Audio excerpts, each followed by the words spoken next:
Cub Cadet, tough riders for your little corner of the world. Phil Roof has joined the Cubs this year, and sometimes the bullpen coach can remain anonymous.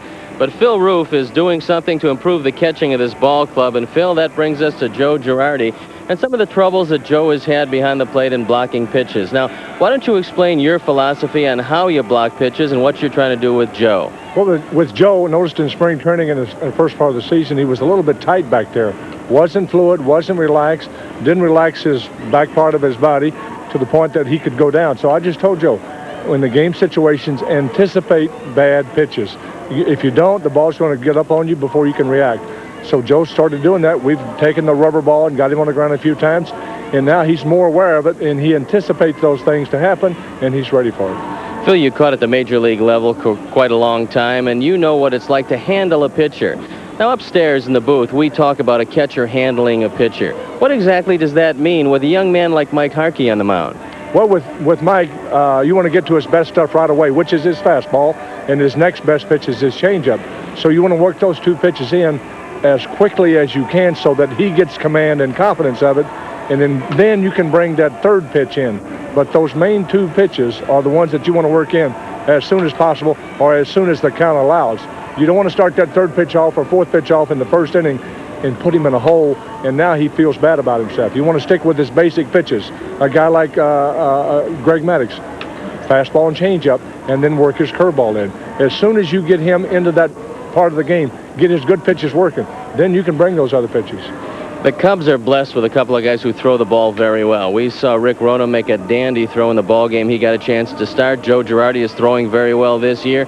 Talk mechanically about what a catcher has to do to use quick feet and get the throw to second base. Well, you mentioned it. In order for any catcher to be good, an infielder or outfielder, they have to have quick feet. Both of these boys have quick feet, and they have true, accurate arms. And that is a key also. If you can throw hard and then not control it, then you're no better off. So quick feet and a good, accurate arm will lend to throwing out a lot of base runners. What does a catcher have to do to lose that tail? You see a lot of catchers whose ball goes toward the first base side of second. What can he do to straighten out the throw? Well, Steve, you know, when I first started, Crandall and those guys used to teach you cross-seam the ball. Well, you don't have time to grab the ball and feel of it. You just grab it and throw it, and sometimes you have to compensate. Sometimes they throw with three fingers. You can't hardly get out of it. If you get the ball directly across the seam and get on top, then you've got a good chance for the ball to be true. Phil, in a day and age when there are not too many good young catchers around, the Cubs have a couple of them, and you're doing a good job with them. So stay with it and stay with us, because we'll have a look at the starting pitchers coming up after these messages.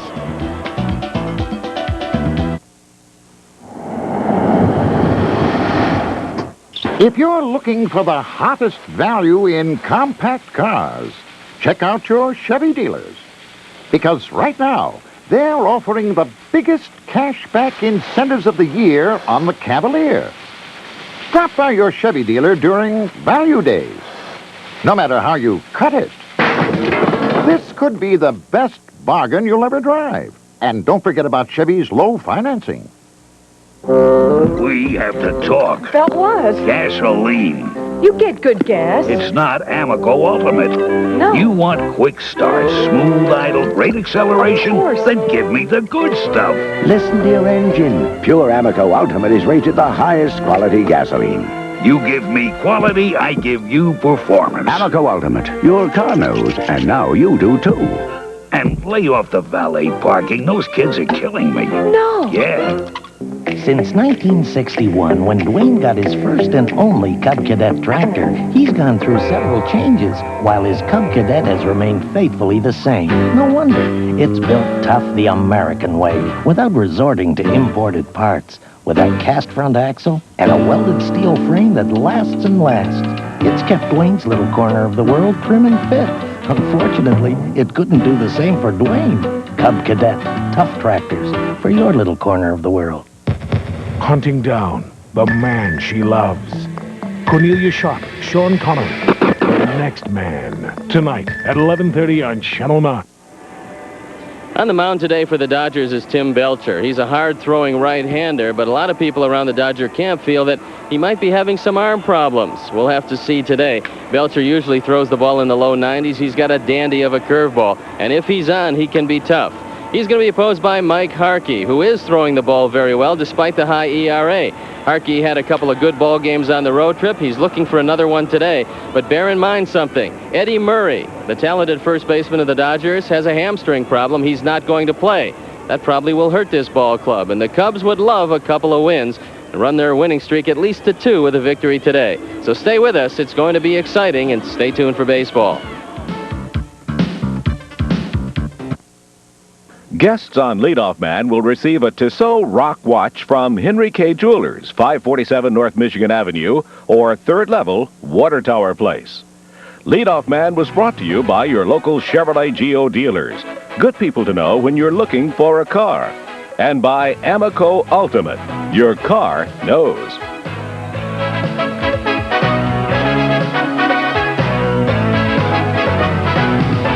If you're concerned about getting rid of weeds this way, try a better way. I'm Jim Martindale, here to introduce you to the Weed Popper. Place the Weed Popper next to a weed, step down, and the weed pops right out. The Weed Popper pulls weeds without kneeling, bending, and without chemicals that may be dangerous to our groundwater supply. The Weed Popper, with its 100% lifetime guarantee, pops weeds out as easy as 1, 2, 3. Weed Popper is available at participating Osco Drug, Walgreens, Kmart, Ace, True Value, and Handy Andy hardware stores. Makes a great gift for friends who garden. The following program is presented in stereo surround sound on WGA, Chicago's very own Channel 9. I bet you can't tell what the Cubs are doing looking at Zimmer right now, but wait a moment. Hey, the game-winning hit. Now you know the Cubs won. 2-1 in 16 innings, and here's a base hit with the bases loaded by Dave Clark that drove in the winning run scored by Ryne Sandberg. That was yesterday. Now they're celebrating. Now watch Zimmer breathing a sigh of relief as the umpires go through the dugout. More thrills today, but they'll be provided by another team. Tommy Lasorda's Los Angeles Dodgers are in town to open a 2-game series. You'll see and hear every thrilling play coming up in a moment.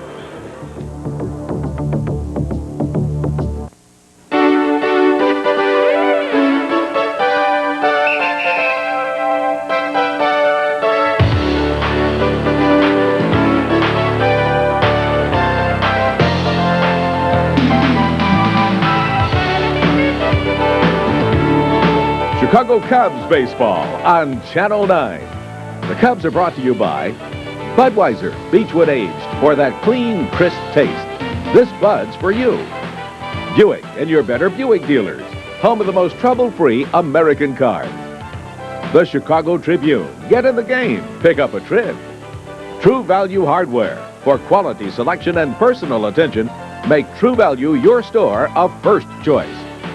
Your Pepsi-Cola General Bottlers. Pepsi, the choice of a new generation. Unical 76, who invites you to go with the spirit of 76. Nissan, built for the human race. Canon Camera, the official camera of the Chicago Cubs. Canon, so advanced, it's simple. And United Airlines, the official airline of the Chicago Cubs. Come fly the friendly skies.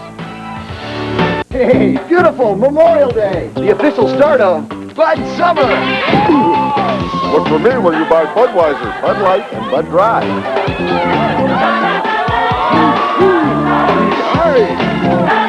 And you can win a Bud Label swimming pool. And get your very own Bud Beach Towel. Hey, Jeff, do something? Can come in mighty handy.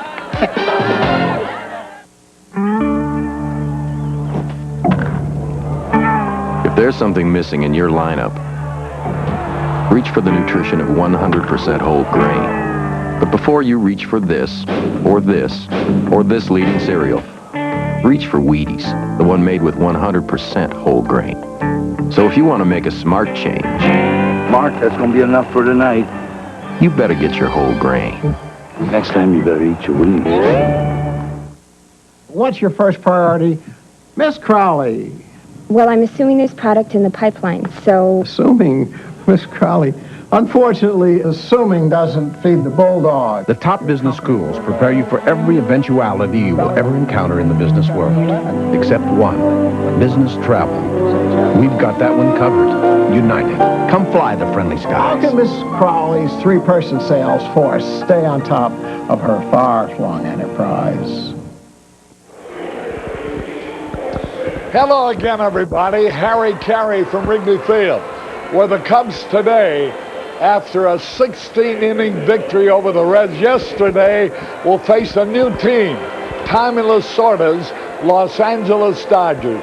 Mike Harkey going for the Cubs, and Tim Belcher, the fine right-hander, for the Dodgers.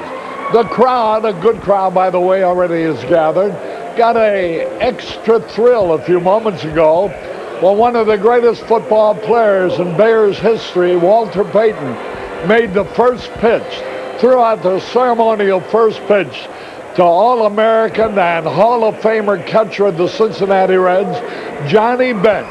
There you see Johnny giving the signals. Here's Walter Payton's pitch, and Bench handles it. He wasn't too sure. Now watch him. He's going to throw the ball back to Walter Payton, and Walter's going to have a little trouble catching it. Whoops. Hey, Walter, that's the way I'd like catching ball. What a combination that is. A great football player and a great man, Walter Payton, and an equally great man and a fine baseball player in Johnny Bench. He is not with his team today. They're not televising this afternoon, and so he stayed over here in Chicago, perhaps too tired from yesterday's activities to accompany the team wherever they went. Well, here, it's sort of a funny lineup. We're going to give it to you a little bit later. Both teams, for one reason or another, have veterans and stars out of their starting lineups. But the feeling is that before the day is over, they'll be in there. Now, Andre Dawson, who set a new Major League record yesterday, it doesn't seem possible, does it, that a guy can draw 5 intentional passes in one Major League game. The old record was 4. Well, Andre Dawson now stands alone in the record book. He has drawn more intentional passes in one single game than anybody in baseball history. There he is. He's not playing today, with everybody showing 7 and 8 times at bat in the box score of yesterday's game. You may have noticed that Andre Dawson had a modest 1 out of 3. So he kept his batting average at about the 336 mark that it was, and he had only 3 official times at bat with 1 hit in so doing. But he adds 5 intentional passes to his total. You know, we talked quite a bit yesterday. You know, Chicago's blessed with 2 of the greatest shortstops in baseball. But I'm going to talk about Ozzie Guillen and Sean Dunston following the national anthem, which you're going to hear right now. Playing of our national anthem.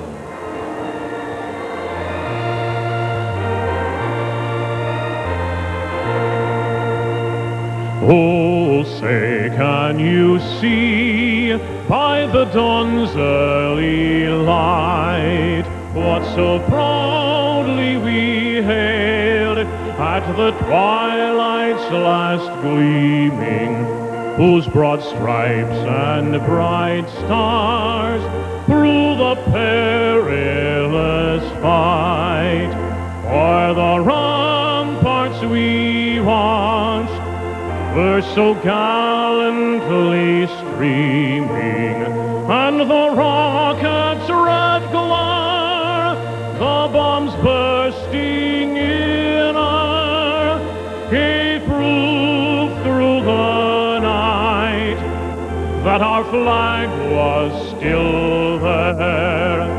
Oh, say does that star-spangled banner yet wave o'er the land of the free and the home of the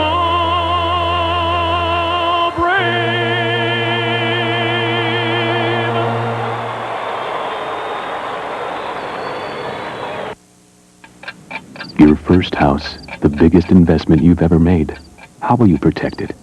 Call Allstate before you close for answers and comforting prices. Another reason. You're in good hands with Allstate. There's another way for new homeowners to save money. The Allstate New House Discount. It could save you up to 15% on Allstate homeowners insurance. Another reason. You're in good hands with Allstate. A member of the Sears Financial Network. Picture the leading mid-sized import. It's priced up to $14,190. Now add a bigger standard engine, room for 6 passengers instead of 5, and more trunk space. Now subtract up to $1,625. What you've got is Buick Century. Comparably equipped, Century is sticker price from just $12,565 with current factory incentives. Buick Century, more car than the leading import at up to $1,625 less. Get the picture? Then get the facts. Buick is better.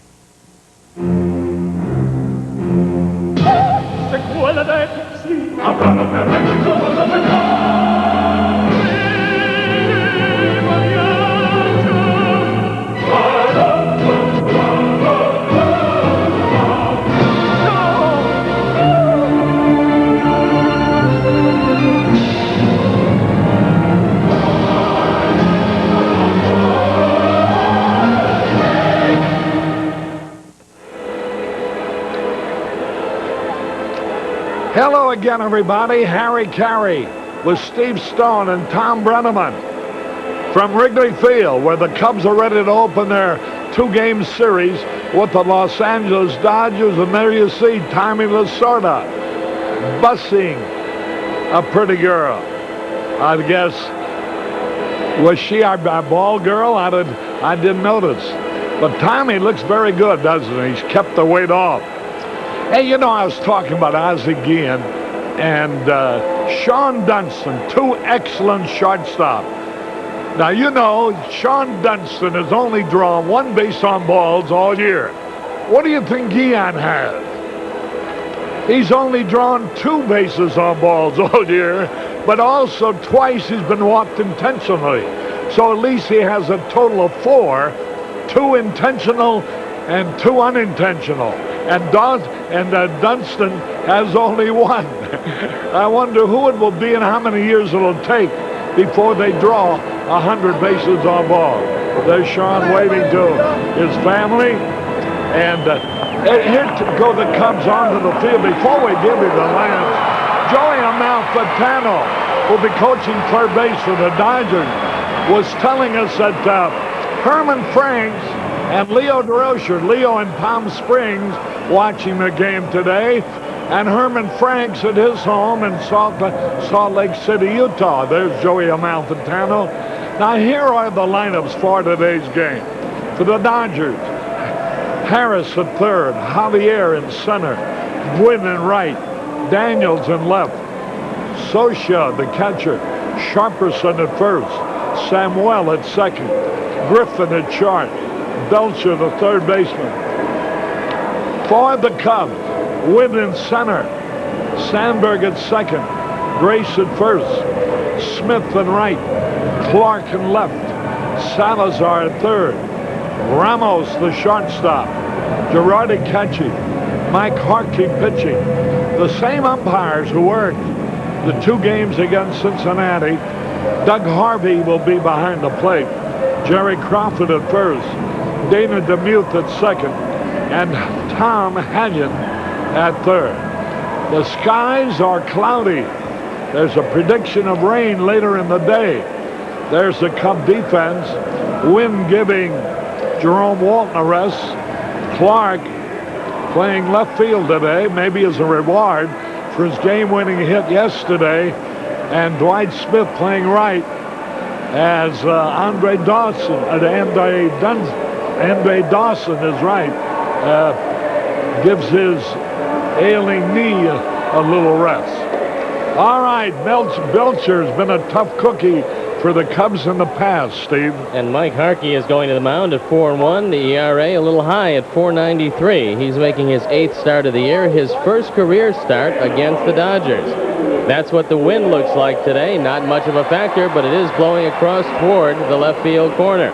And probably the best thing that's happened to Mike Harkey today is the fact that Eddie Murray is not playing in this ball game. He has a hamstring problem, and he probably won't see action in the series. Wow, isn't that too bad? Here's a pitch. Isn't there a strike ball? Well, Mike Osher from the Barnum and Bagel in Skokie, Illinois, sends up some goodies up here. Lenny Harris takes another strike. Harkey out in front of him. 0-2. It's good to see Mike Harkey establish that breaking ball early. I'm sure Harris was looking for the heat. That's the scouting report on Harkey. But lately, he's mixing in a few breaking balls and a pretty good straight change. 0-2 the count. Fastball a little bit outside. Well, a happy birthday to Fran Coletti. What relation is she to Ned? The pitch. A little bit outside, 2-2. Joe Girardi behind the plate. Anyway, happy birthday, Fran Coletti. And to Lois Walter as well. The pitch. A high pop fly. Coming in for it is Dave Clark, and he makes the catch. Harris pops to Clark in left. That'll bring up Stan Javier. His father, Julian, was a great second baseman for the St. Louis Cardinals for a long time. The Dodgers traded Willie Randolph to the Oakland A's and got Stan Javier in return. That allowed them to move Juan Samuel into second, with Javier taking over center. A switch hitter and lightning fast, as was his father, who was strictly a right-handed hitter and a second baseman. Javier is a switch hitter and a center fielder.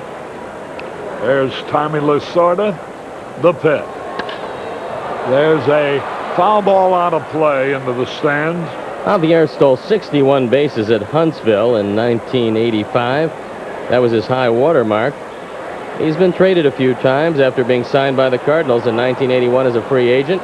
Fernando will go tomorrow against the Cubs. A little bit outside, 1 ball, 2 strikes.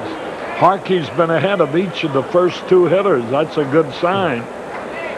Chris Gwynn, a brother of Tony, will be next. High pop foul out of play. Harkey threw brilliantly last time out, going 8 innings, giving up just 6 hits and no earned runs, no runs at all. He won that game 7-0 over the Astros in the Dome. Stan Javier, 24 years old. A pitch, a tap. He may beat it out. There's the peg. They get him on a good play by Sandberg, who came charging in. Fielded the ball, threw off balance, and got the speedy Javier.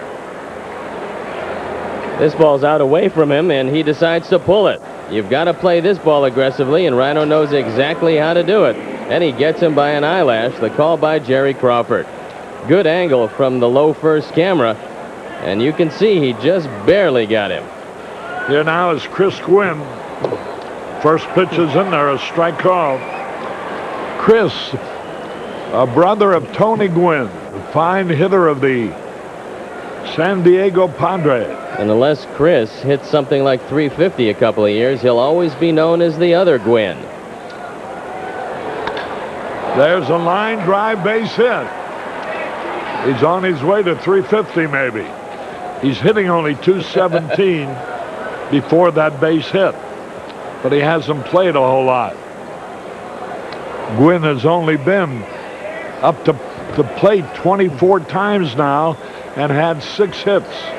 The Dodgers have not been a good road team this year. In fact, they're just 6-10 on the road. They've lost their last 6 in a row. And the last road trip, they were 1-7. So they're hoping to break out of it. But the Cubs should be lifted by an outstanding victory yesterday in a tough ball game. Here's Cal Daniel. He swings, fouls the ball back. Daniels hitting .319. 7 homers, 24 RBI. Good hitter. Starter with the Reds.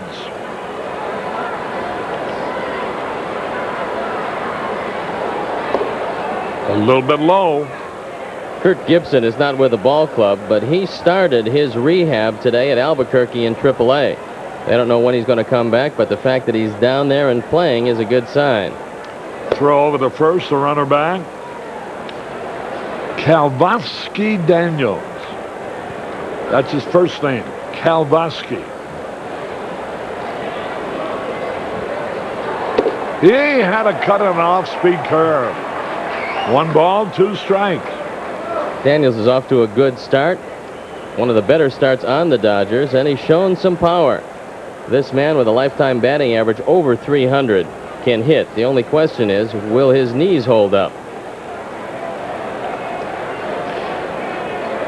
1 ball, 2 strikes. A high fly ball foul going into the stand. Cloudy day in Chicago.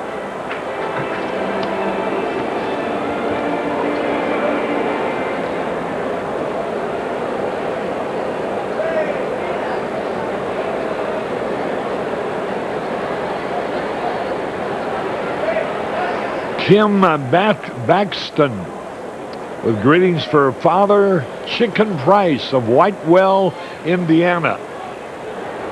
He struck him out on the changeup. Cal Daniels goes down swinging. 1 hit, 1 left. We go in the bottom of the first, no score. $2,500 credit line. Your job is your approval. No one refused. Purchase over 10,000 items in our catalogs and brochures. We bring the department stores to your door. Deep discounts, instant credit, and you can withdraw up to $1,250 in cash. 95% of our members are approved for MasterCard and Visa. Credit repair course included. Extend your credit, repair your credit, establish new credit. Call Capital Savings Corp today for approval code and 72-hour delivery. Hey, beautiful Memorial Day. The official start of Bud Summer. Look for me when you buy Budweiser, Bud Light, and Bud Dry.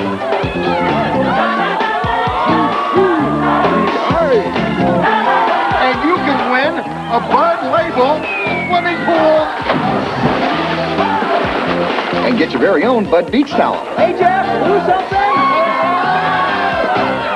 Can come in mighty handy. Beautify and protect your home with outdoor lighting from True Value Hardware stores. Like a post, ceiling, or wall mount lantern from Master Electrician, just $18.88 each. The TrueGuard 4-fixture tiered outdoor light set for just $39.99 comes with a 50-foot cable and timer. And adds security with the TrueGuard Mercury Vapor Yard light. It turns on at dusk and off at dawn. It's just $27.66 at participating True Value Hardware stores and home centers.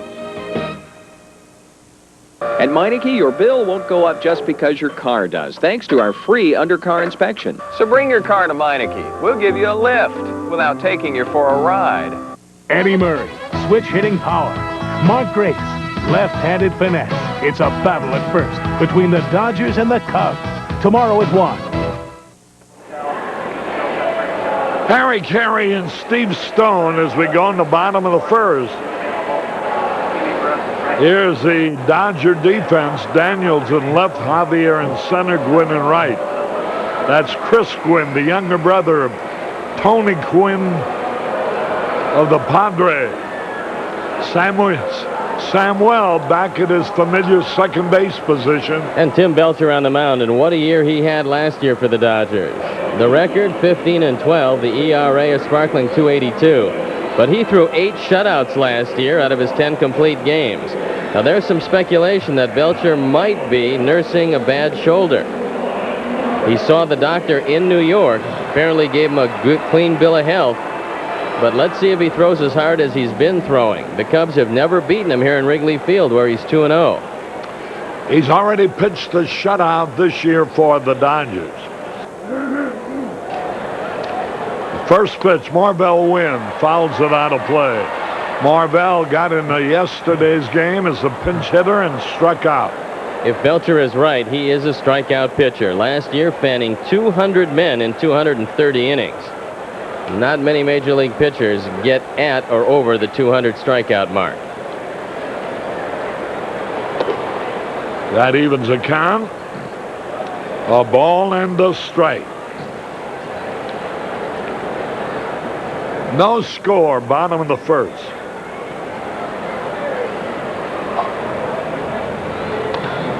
Had a good cut but fouled it off.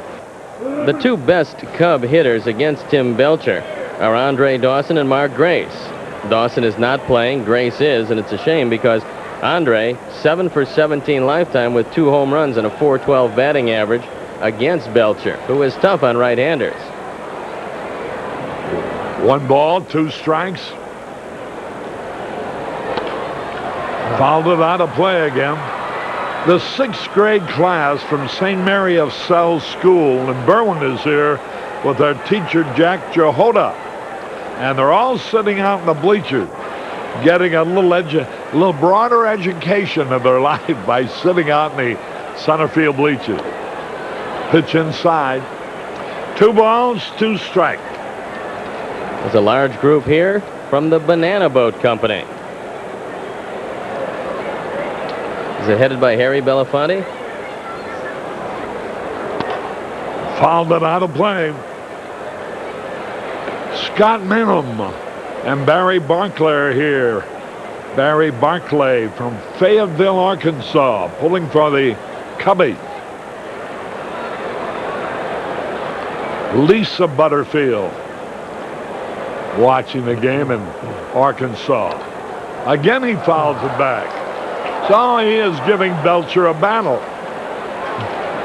Belcher is 2-2 lifetime against the Cubs, and the ERA pretty good at 2.87. He started 6 games and pitched in 8 overall. 2 balls, 2 strikes. Ball 3. Marvell Wynn has played the role of leadoff man almost to perfection, making Belcher do a lot of pitching between foul balls and running the count long to 3-2.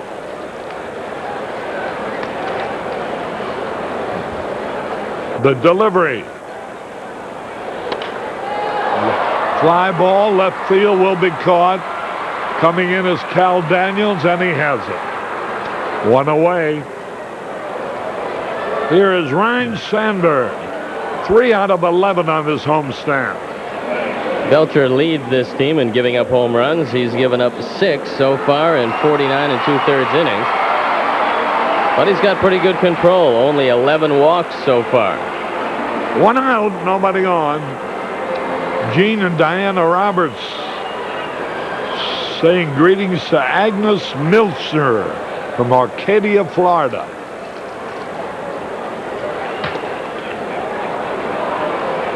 Bill Russell, who they think is being groomed by Tommy Lasorda to replace him when and if Tommy ever decides to leave. Line drive right to Alfredo Griffin. Sandberg lined hard to Griffin, the shortstop. Part of the reason why Griffin was where he was at was that headset that Bill Russell is wearing. He's talking to a man who's in the booth next to us, Joe Ferguson. Looks like an air traffic controller, but Ferguson, known as the eye in the sky for the Dodgers, is radioing defensive alignments to Bill Russell. Russell listening to him, and he'll move the fielders if Ferguson thinks they're out of position. Now he's looking over to see if everybody's where he wants him.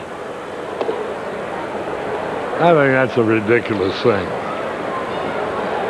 What did I have to do with a line drive when right to where he's playing a natural shortstop? They could save a lot of money. Keep the spy in the stands in the dugout. But they all do it, so it must be okay. It's the electronic age, Harry. I'm watching them talk. Nobody's moved. But he's got his routine down pat. I think he's going to appear at Zany's tonight. Here's a pitch over the outside corner. 2 balls and a strike. Hey, I was at a great place last night. I went to the Fairmont Hotel. Here's the pitch. Strike! And he missed it. Boy, they're pitching. I don't think the spy in the stands had anything to do with pitching Grace outside. They're all doing it. 2 balls, 2 strikes.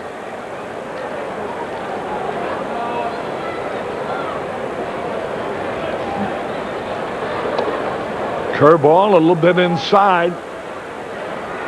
They have a restaurant, an Italian restaurant, where All the waiters and the waitresses sing light operatic songs while you're having your dinner. Very, very entertaining. Who brings you the food?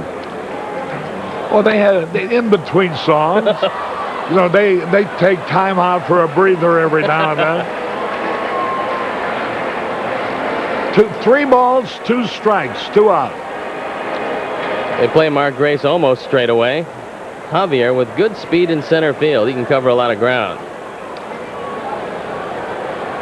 3-2 pitch. There's a fly ball, left field. Easy out, 1, 2, 3. Nothing across. At the end of 1, no score. Can we interest you in a better hand soap? Not me, I can't go. I don't need no lava soap, no. Ladies' hands don't get that dirty. I don't need no lava soap. Regular soap won't always work, but lava with pumice will. Paint, grease, dirt, whatever. Lava's better. Interested? Not particularly, no. I don't need no lava soap, no. Children's hands don't get that dirty. No, no, no. Lava. But don't try to cope without it, soap. Sometimes I dream I'm in Italy, driving this incredible sports car. And my boss is there. He says, "We need a ride to the shareholders meeting." Now, here's where it gets weird. The sports car has 4 doors. I mean, there's no such thing as a 4-door sports car. It's just a dream, right? Since 1951, Hudsons have won 79 NASCAR competitions, Plymouth's 190, and Chevrolet's 341. And one gasoline has fueled more of these than all other brands combined, Unocal 76. The same quality and winning spirit also goes into the one car we care about fueling most, yours. I got a big problem. Relax. Sun keeps pools clean and algae-free 4 times longer than ordinary chlorine. And Sun's recommended by us pros. Save up to $26 on Sun pool products. See your Sun dealer for details. Harry Carey and Steve Stone as we go into the top of the 2nd. And here's Mike Scioscia, the fine catcher of the Dodgers, and he's been around quite a while now. By the way, I see the opposition has stolen pretty well. They've swiped 29 bases on the Dodgers. They've only been caught 16 times. The Dodgers themselves have swiped 36 bases while being thrown out 20 times. So they have 36 out of 56, and the opposition 29 out of 45. 1 ball, 1 strike. Scioscia hit 10 home runs all of last year. He's got 5 already. He swings, misses a slow curve. And Harkey seems to have good control of his off-speed curveball. Ben Hines, the hitting instructor, got with Scioscia and said, look, you're a big, strong man. You got to be able to pull the ball. And that's what he's doing a lot more of this year. 1 ball, 2 strikes. There's a drive foul. I'm sorry, I didn't hear you. Arnie had another picture on of a good-looking... Is she redheaded? I don't know, Harry. With me, it's baseball, baseball, baseball. Is that yours? Oh, I don't think so. 1 ball, 2 strike. High foul ball out of play. You can't beat fun at the old ballpark. Harkey's getting better and better at pulling the string.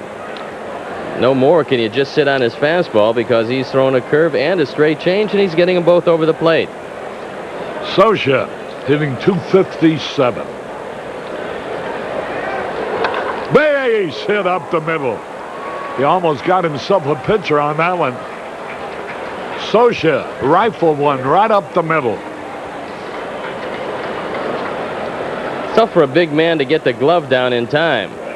This one just hopped right over it. A hard hit ball, and Mike Scioscia's aboard. Now, he doesn't run very well, so perhaps we'll see, too, if Harkey can keep the ball on the ground. Here's Mike Sharperson playing first base in place of Eddie Murray. Sharperson hitting .348. No homers, 5 RBIs. Ball game in the top of the second. Low and outside. Girardi behind the plate. You don't have to worry about a stolen base from Scioscia. Combined over the last year and a half, his total is 0. 1 ball, no strikes. Boy, the Cubs need a victory to reach the Don Zimmer declared goal of a few weeks back. He wanted to finish the first 40 games at the 500 mark. There's Zim. And that's what he would do if they can win this one. They'd be 20-20 with the bulk of the games out of those 40 having been played on the road. Mike Sharperson was traded over from the Toronto Blue Jays for Juan Guzman, September 21st, 1987. There's a throw to first. Sharperson hitting .348. Juan Samuel is next. The wind blowing out at 10 miles an hour.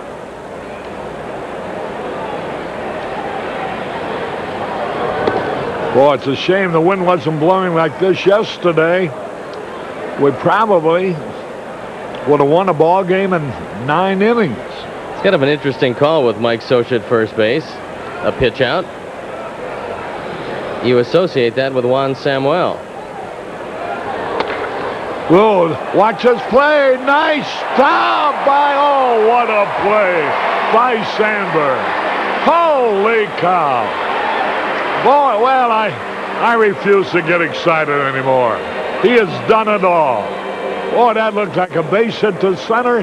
He makes a great backhanded stop. Now watch it. Look where it is. An acrobatic stop. Now, you said you weren't going to get excited anymore on these. Oh, what a second baseman. I've seen a lot of them. Nobody ever I've seen yet compares to him. Samuel is high and inside. Juan Samuel is well on his way to establishing some sort of home run strikeout record. He can hit them out of the park, but he can really fan with the best of them. 47 strikeouts so far. There's a pitch outside. Well, our guys swing a lot of bad pitches, but they don't strike out that much. Samuel is hitting .188, but he has fine power. 1 homer, 4 RBI. Out of Puerto Rico. 2 balls, no strikes. Be careful here. There's a high fly ball, should be caught. Dwight Smith is there. Samuel flies out to Smith and right. There's Alfredo Griffin hitting .301 for the year. Usually you can put up with a lot of strikeouts from a man who's hitting the ball out of the park, and Juan Samuel is that kind of a hitter normally, but this year he's fallen on some hard times. Now he's shifted from center field to second base. He says he's not happy at second base, so it goes on and on for Samuel. Alfredo Griffin, a switch hitter. There's a high pop foul. If it stays in play, it'll be caught, but it's out of play. It's getting darker. They haven't turned on the lights, but I imagine they will pretty soon. Boy, oh boy, what a role Luis Salazar played in yesterday's victory. It was his home run in the bottom of the 13th that tied it up after his counterpart at third from the Reds, Chris Sabo, had put the Reds ahead in the top half. So the 2 third basemen hit the only home runs yesterday. Alfredo Griffin was working on push bunts before the game, but I doubt if he'll do it here, with Belcher hitting just 100 coming up next. Quick throw. The runner is back. Sharperson, 3 out of 6 in the stolen base department.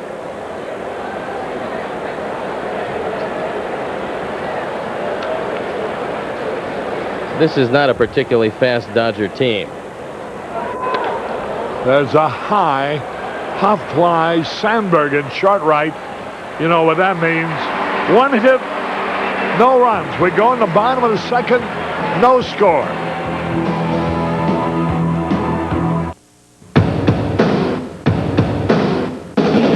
Nothing beats the USA. Nothing beats what we've got here. Nothing beats clean, crisp, cold. Nothing beats the king of beer. Yeah, nothing beats the bird, yeah, nothing. Nothing beats the bird, yeah, nothing. Nothing beats the Budweiser.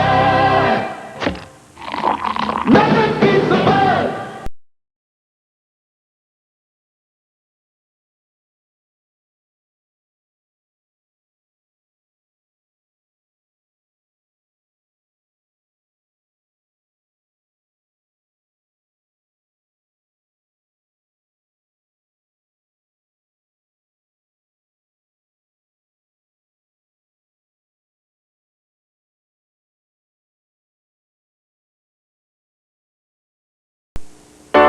Fox is a very good buddy. Fox is ready to play. In Sunday Chicago Tribune, he makes it our favorite day. Fox has games and puzzles, plenty to play and do. So, Mommy, won't you pick up Fox for us in the Sunday Chicago Tribune? Comic section, the Sunday Chicago Tribune. I'd rather switch than itch. So I switched to Tegrin. Tegrin medicated shampoo controls all the major causes of itching and flaking, so Tegrin is more than strong enough for tough dandruff like yours. Wouldn't you rather switch than itch? Harry Carey back at Wrigley Field. We go in the bottom of the second. There's a lady with a few Cub buttons on. First pitch to Dwight Smith. 1 ball, no strikes. Boy, oh boy, Arnie. What a cheap stunt. You marry a girl whose birthday's a day after yours. There's a ground ball, easy out. Sharperson has it, steps on the bag. You only have to spend one dinner bill to celebrate the 2 birthdays. Well, many times they just call it even on the presents, Harry. Well, happy birthday, Arlene, and many, many more. This Dodger defense is suspect. They've committed 40 errors this year. They're third from the bottom defensively. It's been a very porous infield. In the infield alone, they've committed 26 errors. They have a total of 40.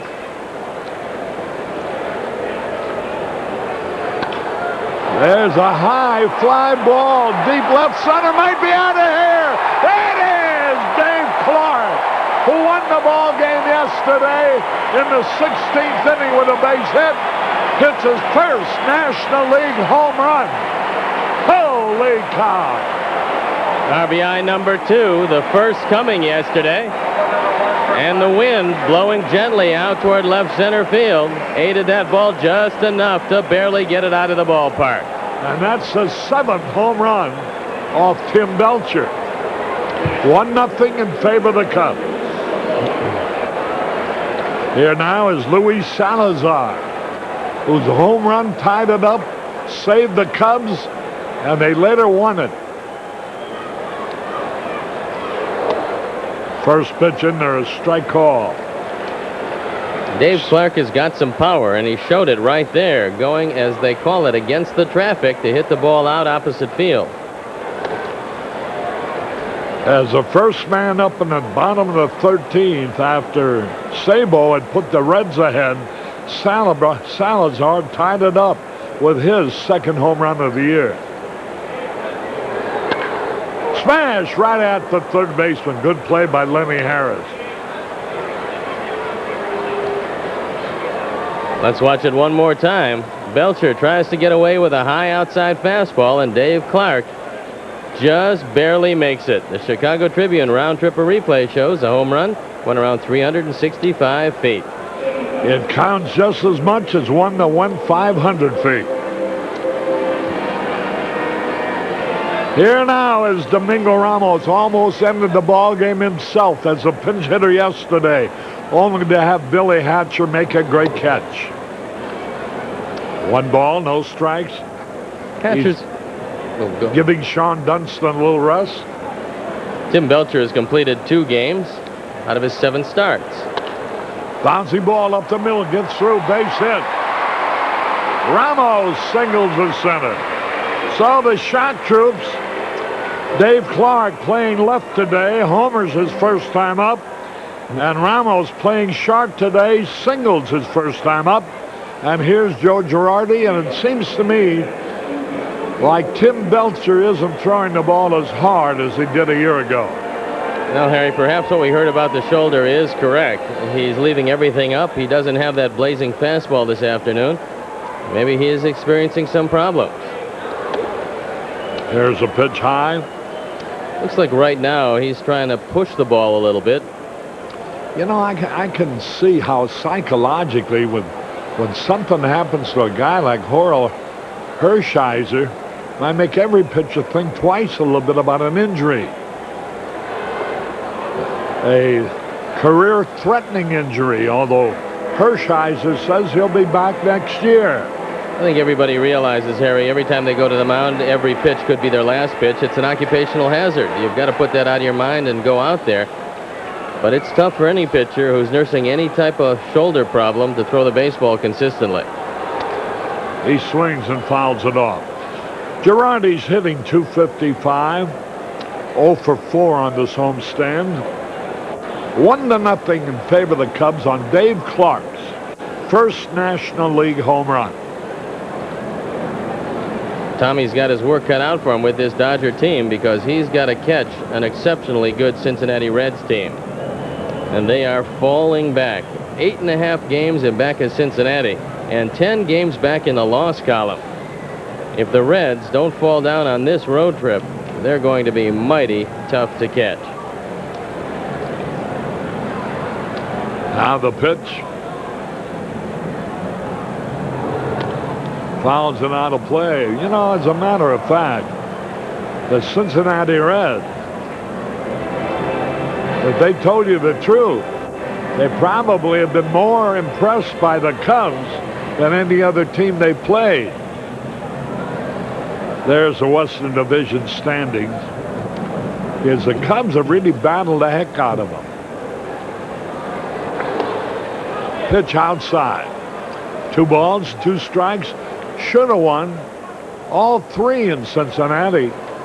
They wound up losing 2 of them. And they broke even in 2 one-run ball games here. The last one going 16 innings. 2-2 pitch. Ground ball, foul. 2 balls, 2 strikes, 2 out, 1-0 Cubs. Joe Girardi out of East Peoria. Graduate of Northwestern University in Evanston. Dodgers made a pretty good deal when they got Tim Belcher. They traded Rick Honeycutt to Oakland for a player to be named later. That player was Tim Belcher. The deal was completed September 3rd of '87. 2-2 pitch. Ground ball. Lenny Harris, force out at second base. 1 run, 2 hits, 1 left. At the end of 2, the Cubs are out in front 1-0. This afternoon. Final game of the series tomorrow. The pitch. There's a drive, left field. Dave Clark is back, getting under it. Makes the catch. 1-2-3. We go in the bottom of the 3rd, 1-0 Cubs. Harry Carey and Steve Stone as we go in the bottom of the 3rd. Here is Mike Harkey leading it off. Mike has had 2 hits this year, 2 out of 12. 1-0 the Cubs lead. Harkey going for his 5th victory. Here's a high pop fly. Should be caught. Coming in for it is Chris Gwynn, and he has it. Harkey would become the Cubs' leading pitcher if he wins today. He would go ahead of Maddox, who's 4-3. Harkey would be 5-1. Harry, this man has a tremendous amount of potential, and right now he's just on the verge of becoming a very good pitcher. Today he's thrown some good straight changes. If he gets that over with the movement on his fastball, he's going to be tough all year. Here's Marvell Wynn. He bunts down the third baseline and let it roll and it goes foul. Oh, it's smart thinking by Lenny Harris. He was charging the ball full tilt. It looked as if they're going to pick it up and try to make a play. He realized he couldn't get wind, and he let the ball roll. Now, it was rolling hard enough. Wynn could have turned that into a double had the ball stayed fair. But fortunately for the Dodgers, it went foul.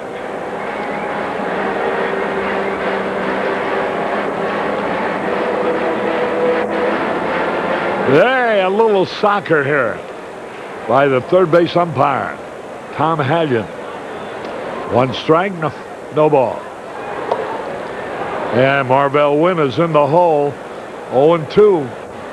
It's a good idea by Don Zimmer to rest his everyday players, give his guys off the bench 4 at-bats to stay sharp.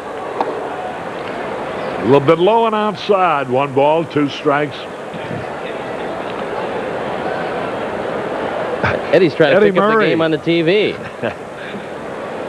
Boy, what a heck of a fine hitter he is. Bounces it foul.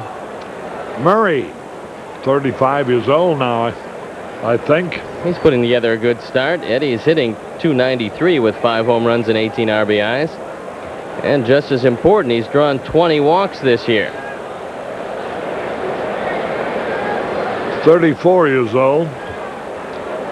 The pitch. A little high. 2-2. Marvell Wynn. A local boy from Hirsch High School. 2-2 pitch. There's a fly ball, right field. It may be caught, and it is, by Chris Gwynn, who raced in the right center and made the catch easily. 2 gone. Here's Sandberg, who lined hard to Griffin, the shortstop. Chris Gwynn started back, then he realized that the wind was knocking this ball down, so he has to come on to get it. He's got to adjust to right field here, but he caught a break today. There is no sun, and normally that's a very tough sun field. Tom Brenneman will be along after this inning. The pitch. There's a strike call. 0-1 the count. 2 out, 1-0 Cubs. Inside, that evens it up. A ball and a strike. Belcher gave up a home run to Dave Clark in the second. That's the only run of the ball game. There's a line drive like a bullet into the left field corner. And Sandberg is on his way to second base. That's double number 12 for Ryne Sandberg. Belcher got careless with a fastball high and on the inner half. And if you throw it there, you can expect this result.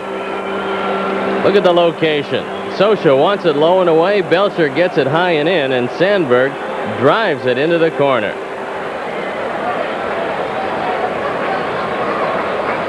Let's take a look at the swing. This is exactly what Rhino wants. That fastball high and on the inner half. When he starts getting under those just a little, that home run total is going to rise dramatically. Presley of Atlanta leads the league in doubles with 15. Sandberg is tied with about 7 others with 12 for second place. Here is Mark Grace. Come on, Mark. He's only had 1 home run. That was against the Reds, I think. The Dodgers play him the opposite way. He's got to pull the ball. That's where the gap is. He half swings, easy out. Throw to first to retire the side. 1 hit, no run. Harry Carey from Wrigley Field, where at the end of 3, the Cubs lead. Lively bat, and if he got an opportunity to play it all, he would hit.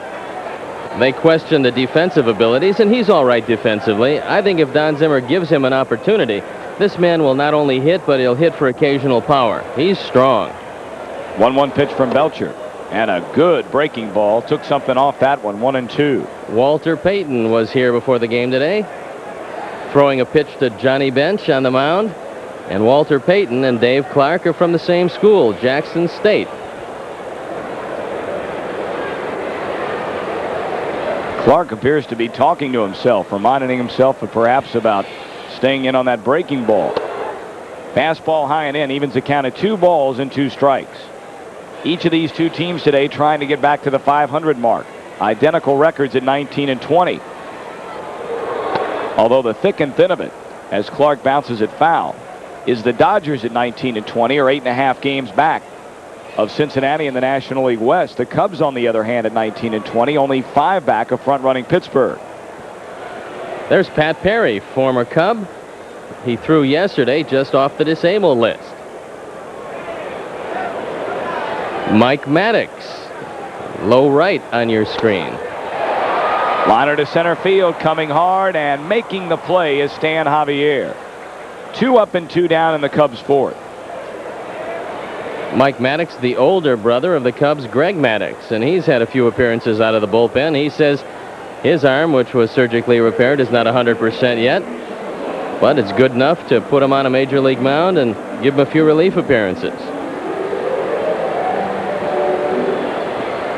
Luis Salazar had that dramatic home run to answer Chris Sabo's blast in the 13th inning yesterday. There's a good-looking face. How about that smile? Already trying to get to the microphone. Not another one. Another one. They're already starting early these days. Salazar grounded to third his first trip of this ball game. Louis had so many key hits last year, Steve, in that division-winning season.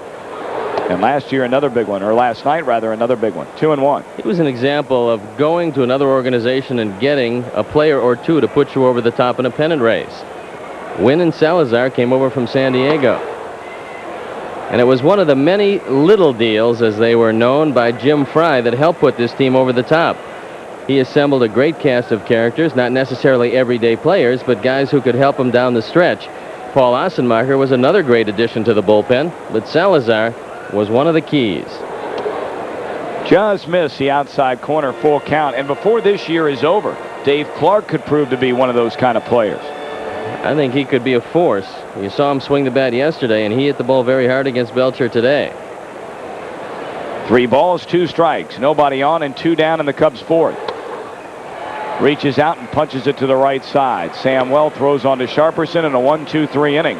For Tim Belcher, we're headed for the 5th. Cubs clinging to a 1-0 lead. As fast as 15 seconds.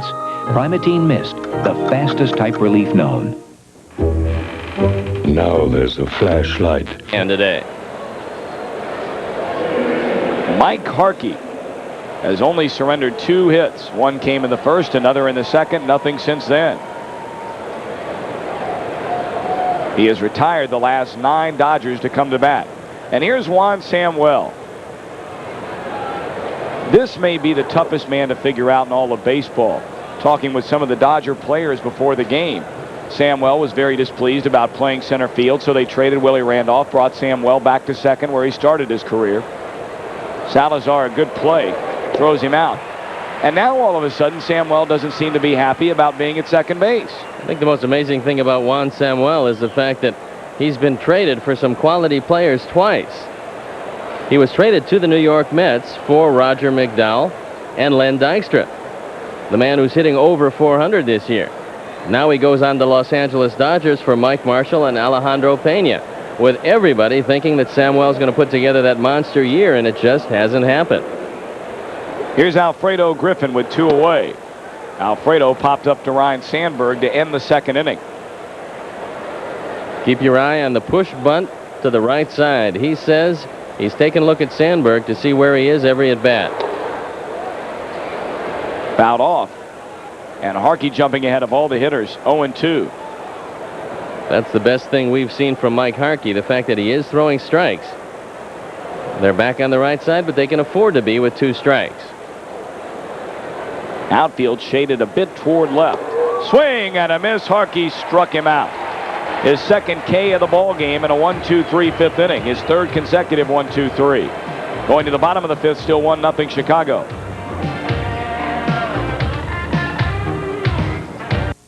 Hey, beautiful Memorial Day, the official start of Bud Summer.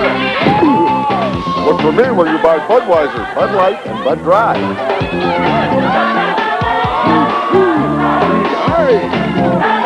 And you can win a Bud Label swimming pool.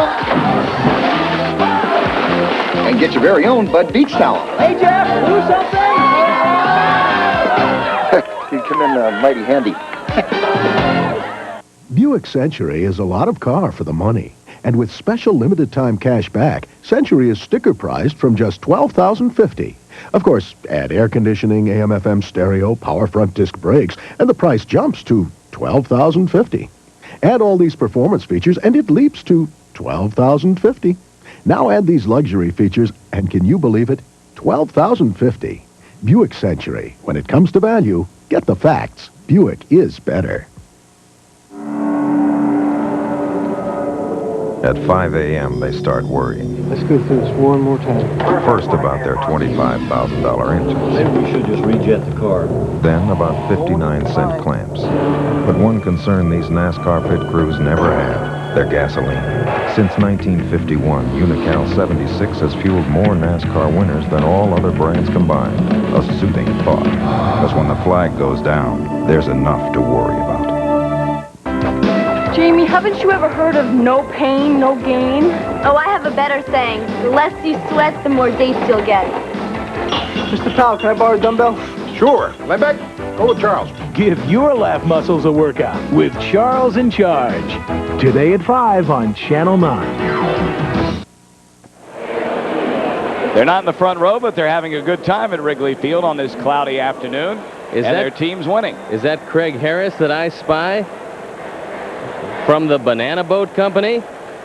He's becoming a suntan oil executive early in life. I've always dreamed about that. Maybe one day. Of course, you could almost be thrown into that category hanging around in Arizona. Domingo behind 0-2 to Tim Belcher. Well, this Dodger pitching staff considered at the start of the season to be one of the best, has slowly come back to earth. Dodgers have a .416 team ERA in 39 games. They do have 9 complete games and 5 shutouts.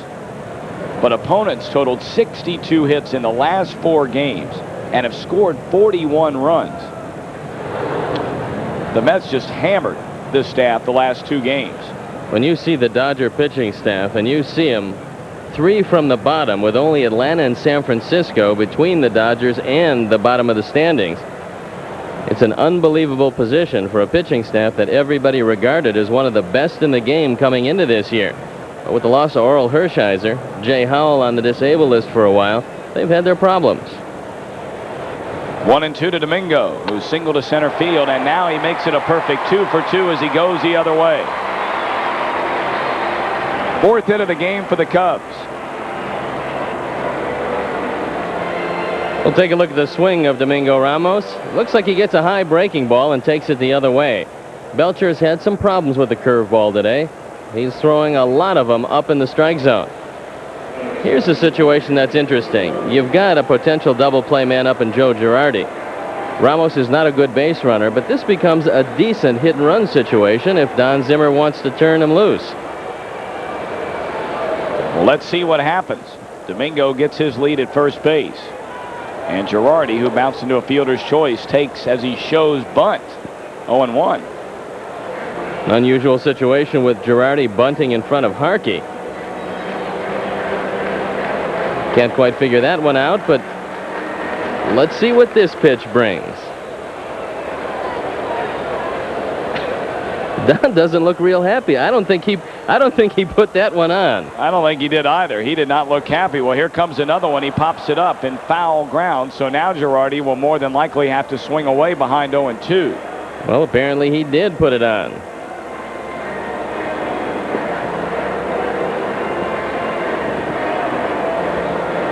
We've seen some strange calls. The pitch out with Mike Scioscia at first base, a man who hasn't stolen a base in many a moon. And now a couple of bunts from Girardi. With Harkey waiting on deck. Domingo on over at first. And the Cubs leading in the bottom of the 5th inning, 1-0. And Belcher steps off the pitching rubber, sends Domingo back. Belcher last season was outstanding. 15-12 record. A dynamite ERA, led the league in complete games and shutouts. 0-2 delivery taken away. And I think last year, maybe better than any year we've seen in recent memory, proves that, yes, pitching is very, very important, but perhaps not as important percentage-wise as many would like to believe. The Dodgers had the best ERA in all of baseball last season and finished in 4th place in the National League West. You've got to have some bats. And they didn't score a lot of runs. They did have a few injuries last year.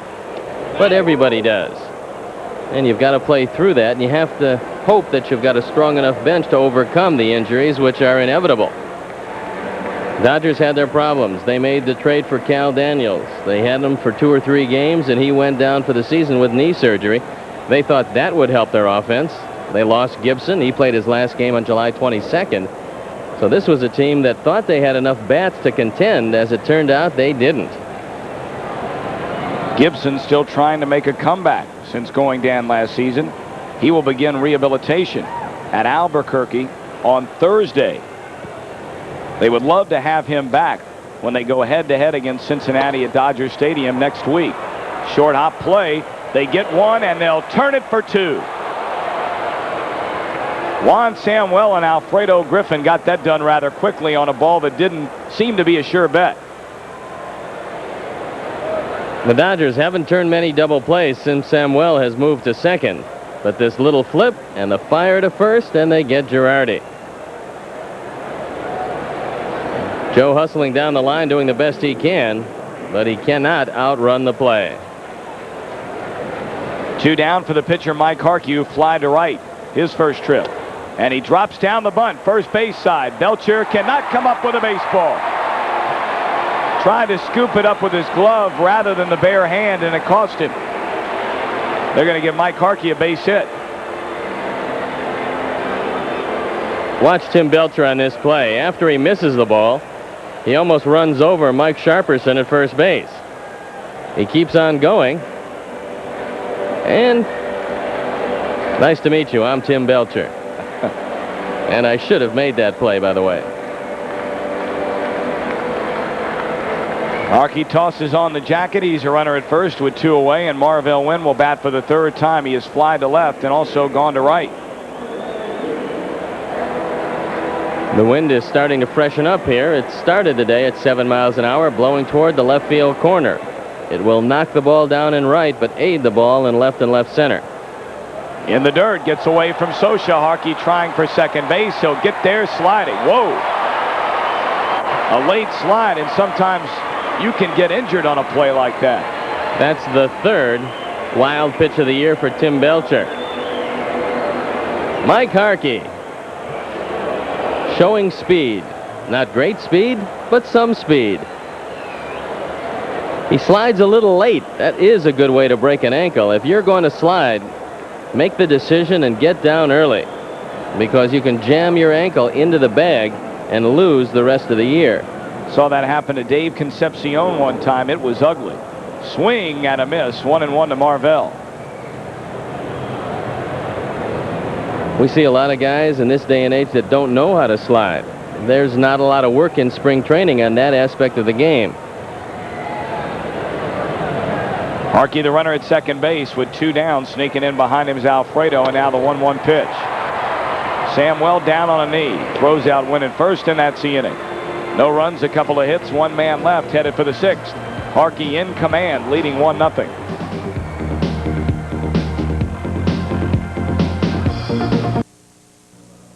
Hey, what's with the 2 bottles? You gonna wash your hair twice?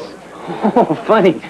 It's shampoo and conditioner. Maybe you've heard of them. Yeah, I use them, but I get them both in 1 bottle with Pur Plus. That's great, but I gotta use dandruff shampoo. Yeah, me too.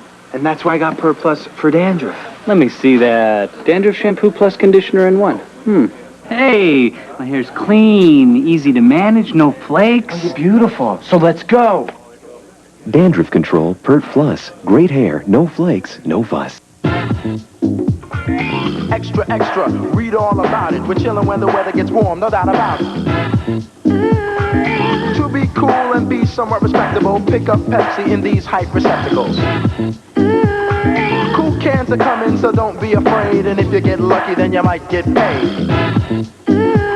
So yo, stop picking, your pace better quicken before they run out or the clock stops ticking.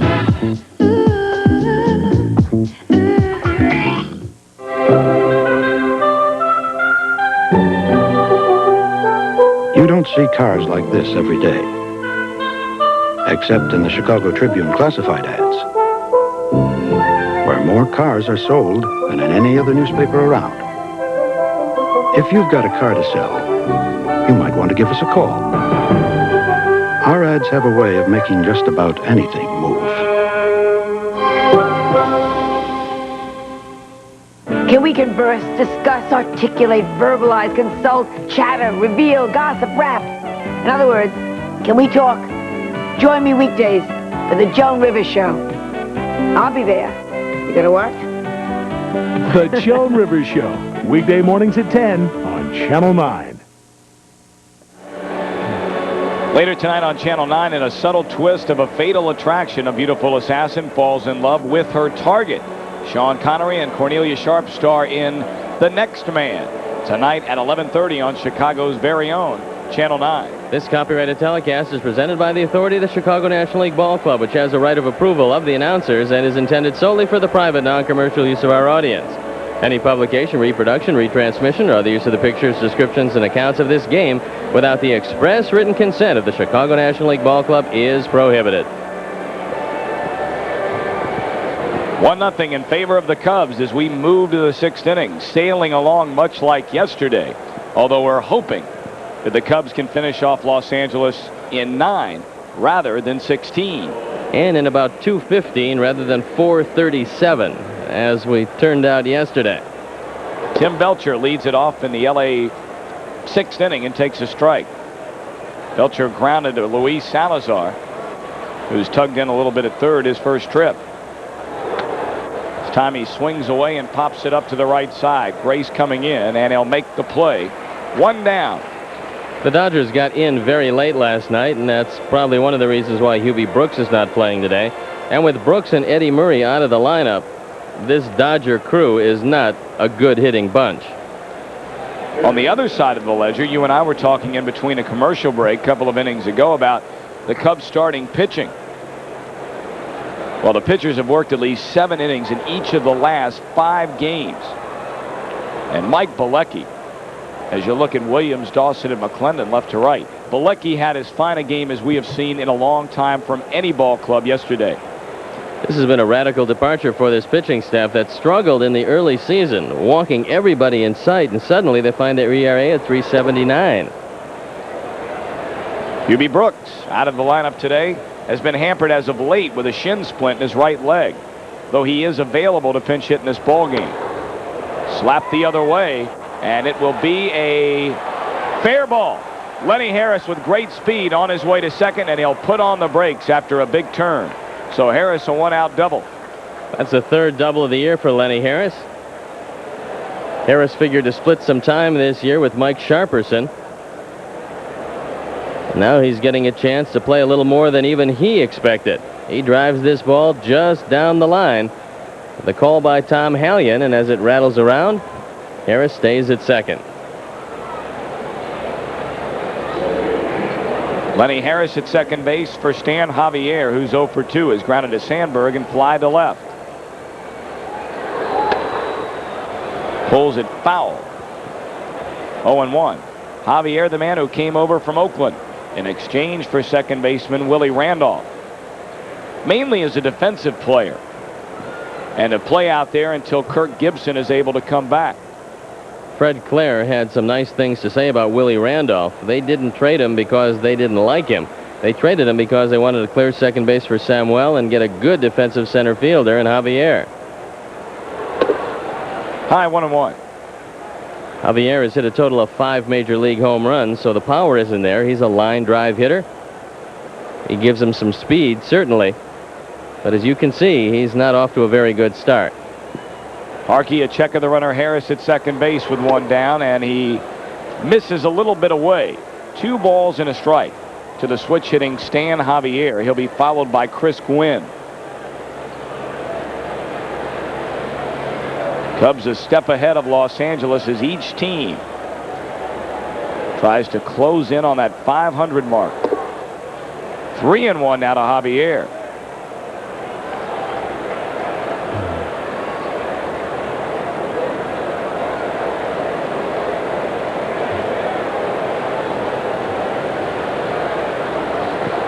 Harkey now starting to slow down his pace dramatically as he goes into that stretch.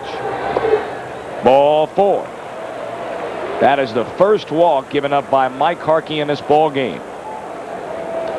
And the Dodgers have 2 on with only 1 out, trailing by just 1 run.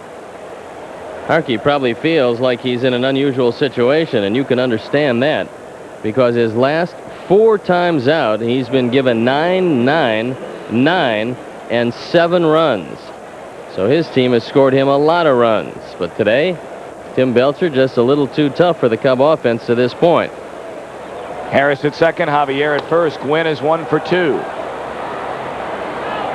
Dave Clark underneath and left makes a catch. And the runners will hold at their respective bases. 2 away now in the inning with Cal Daniels coming up. Cal Daniels is the toughest hitter in this lineup. And swinging from the left side, this is the biggest situation for Mike Harkey.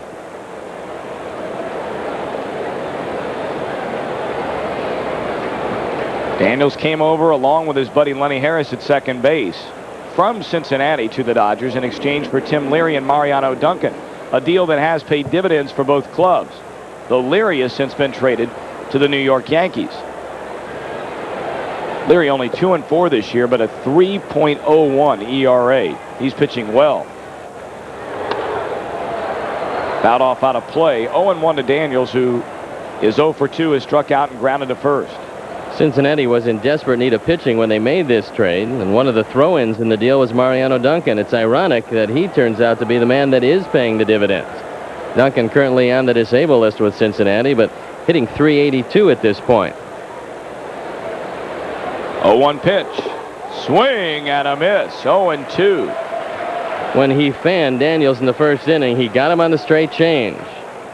And that was a dandy. Don Zimmer telling Joe Girardi, get the ball down. Daniels probably one of the few better high ball hitting left-hand hitters.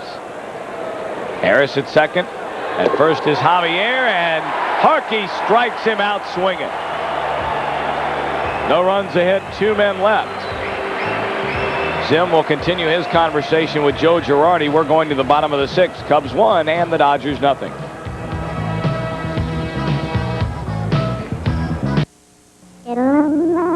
Foods high in vitamin C are another effective weapon in the fight to reduce your cancer risk. To find out more, pick up the phone.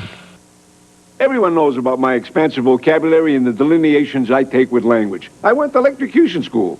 So when I say the wrong thing at the right time, it's funny, but only because I'm in control. But if you're drinking and you start talking like me, then it's a good inclination that you're not in control, and that's not funny. You see, responsible drinking is as easy as knowing when to say the right thing at the right time, to know when to say when. And hey, even I could say that. A reminder from Budweiser. I got a phone call this morning from one of our oldest customers. He fired us. After 20 years, he fired us. Said he didn't know us anymore. I think I know why. We used to do business with a handshake, face to face. Now it's a phone call and a fax. Get back to you later. With another fax, probably. Well, folks, something's got to change. That's why we're going to set out for a little face-to-face chat with every customer we have. But Ben, that's got to be over 200 cities. I don't care. Thanks. If you're the kind of business that still believes personal service deserves a lot more than lip service, welcome to United. Larry. Lewis. That's the way we've been doing business for over 60 years. Ben, where are you going? To visit that old friend who fired us this morning. United. Come fly the friendly skies. Our producer-director of Cubs baseball is Arnie Harris, and with Steve Stone, Tom Brenneman at Wrigley Field. You get a good look at the friendly confines. The Cubs lead the Dodgers 1-0, bottom of the 6th. It'll be Sandberg, Grace, and Dwight Smith against hard-throwing Tim Belcher. Taken low, 1-0. Belcher made a mistake on the inside part of the plate to Rhino in the 3rd inning, and he promptly turned it into a 2-base hit in the left field corner. Breaking ball strike on the outside corner. 1-1. Cubs will be facing Fernando Valenzuela tomorrow afternoon.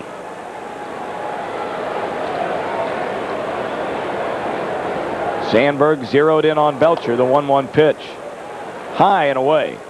2-1 to Ryne Sandberg. Last 21 games, Rhino batting .355.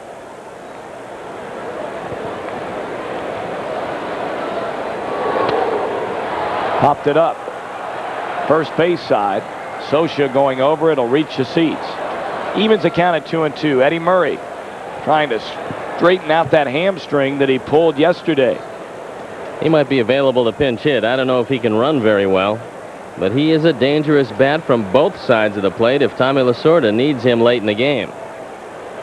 Very rare when Eddie Murray misses a game. He has been a diehard since his days with the Baltimore Orioles. He didn't miss a game all of last season for Los Angeles. 2-2 pitch. High, ball 3. Ryne Sandberg has become a great mistake hitter. During the course of his career, he's gotten better and better when the pitcher decides to leave one up and on the inner half. Anytime you make a mistake to him, hang a breaking ball or stray with a fastball, he hits it hard. Again, he fouls it off. Belcher's made some good pitches, but Sandberg's hanging around, still 3-2. I was in Baltimore for 4 years, and Eddie Murray played first base, and the only games I remember him missing when he was hit in the eye with a bad hop at first base. Other than that, he was out there every day. He was one of only 3 men in all of baseball to play in every game last season.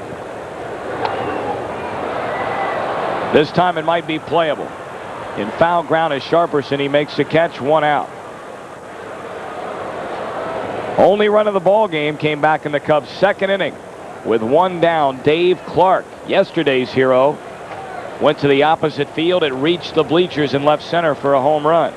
And that's where we stand, 1-0 Cubs in the bottom of the 6th.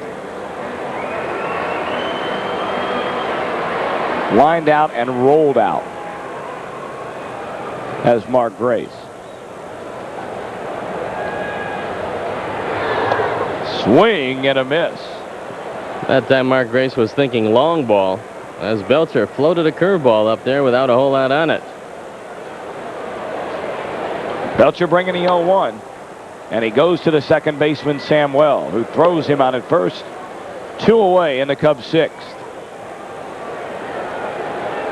Dwight Smith is hitting number 4 today. Not that he's a number 4 hitter normally, but he might be thinking about laying one down. He's an excellent bunter who really hasn't exploited that as much as he can.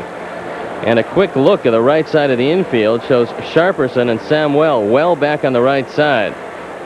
And Harris starting to creep in at third base. 2 away, nobody on.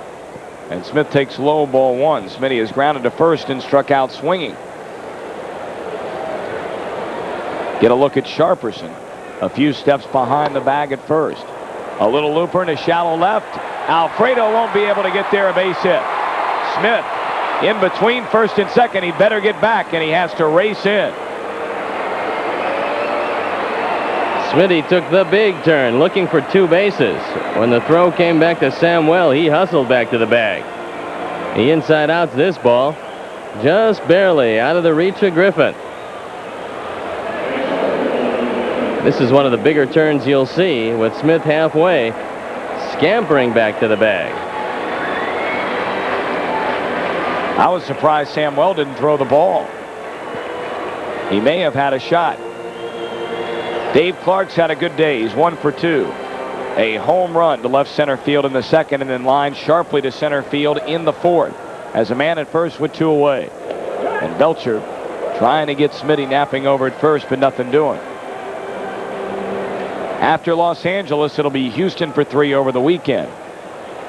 And then San Francisco, as Don Zimmer will match wits with Roger Craig Monday, Tuesday, and Wednesday of next week here at Wrigley Field to wind up the 10-game stand.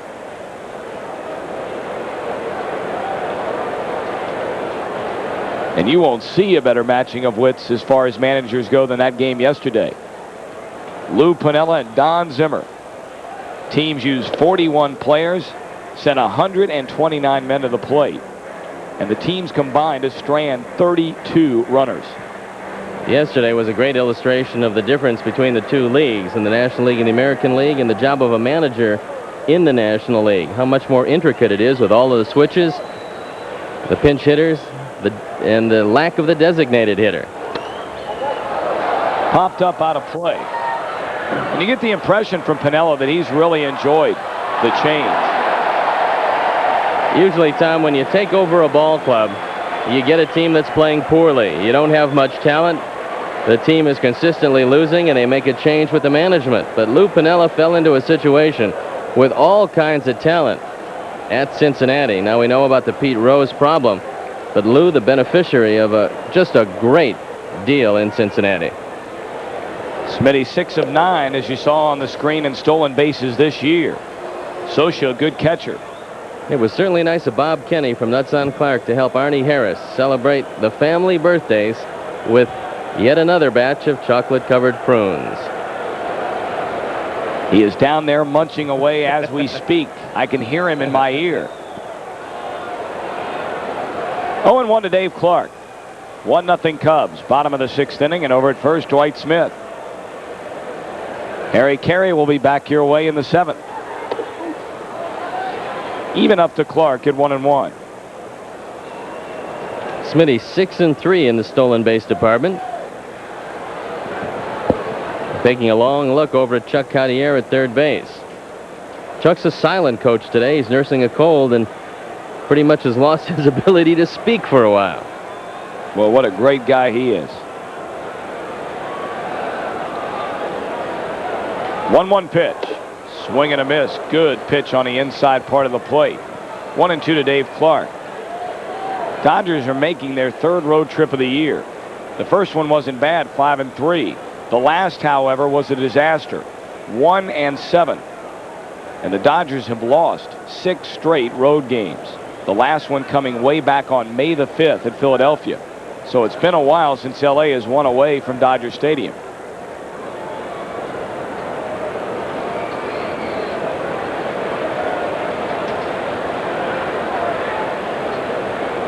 One-two pitch. Inside, 2-2. Smitty thought about it. The Dodgers thought they had everything going for them. They had won 5 out of 6 against Montreal and Philadelphia, and the team was playing good, solid baseball. But then the New York Mets came to town and just riddled this pitching staff with base hits and home runs. A couple of grand slams in back-to-back games, and the Dodgers have come limping into this road trip. One of the grand slams coming off the bat of a man who played 8 years with Los Angeles, Mike Marshall. And the other grand slam, Kevin McReynolds, who is no stranger. I think that was his 5th lifetime. Always find it interesting. Marshall said no big deal. Well, I'm not buying into that line at all. Your players say that all the time. Oh, no big deal. No revenge factor here. There goes Smith. And it goes by Sharperson into right field. Smitty will move to third. Clark at first base. And that's where each will put on the brakes. An error to Mike Sharperson with a runner moving, and Smith goes all the way to third. That's the 3rd error of the year for Mike Sharperson, who usually plays 2nd and 3rd. bouncing ball that flattens out under the glove, and the Dodgers have committed error number 41 this year.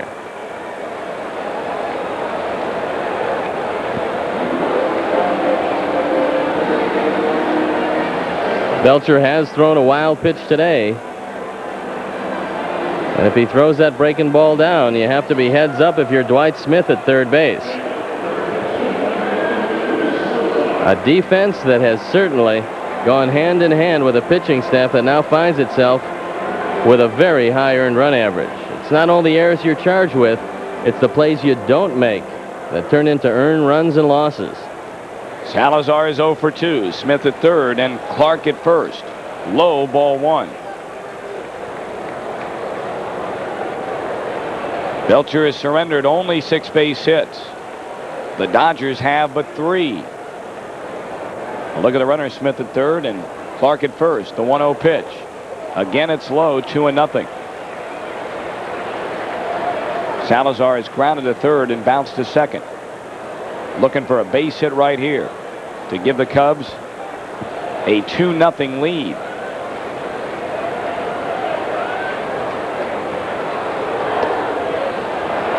Three balls and no strikes. Domingo Ramos, the man waiting in the wings. 2 down, runners at the corners in the bottom of the 6th. Cubs a solo home run from Dave Clark. He's a runner at first back in the 2nd inning. 3-0 delivery. Ball 4, Iwaki. You know, the 2-0 pitch was a surprise because Ramos, although not a great hitter, is 2 for 2 off Belcher. And yet with a 2-0 count, Belcher threw a breaking ball of all things to Salazar and fell behind 3-0. So Mike Scioscia going to the mound, and out comes Ron Peronowski, the very capable pitching coach of the Los Angeles Dodgers, as Belcher has the bases full of Cubs, and a man with 2 base hits steps in. I found it very interesting talking to Rick Sutcliffe one day about why it seems Los Angeles puts out so many great pitchers throughout the years, really.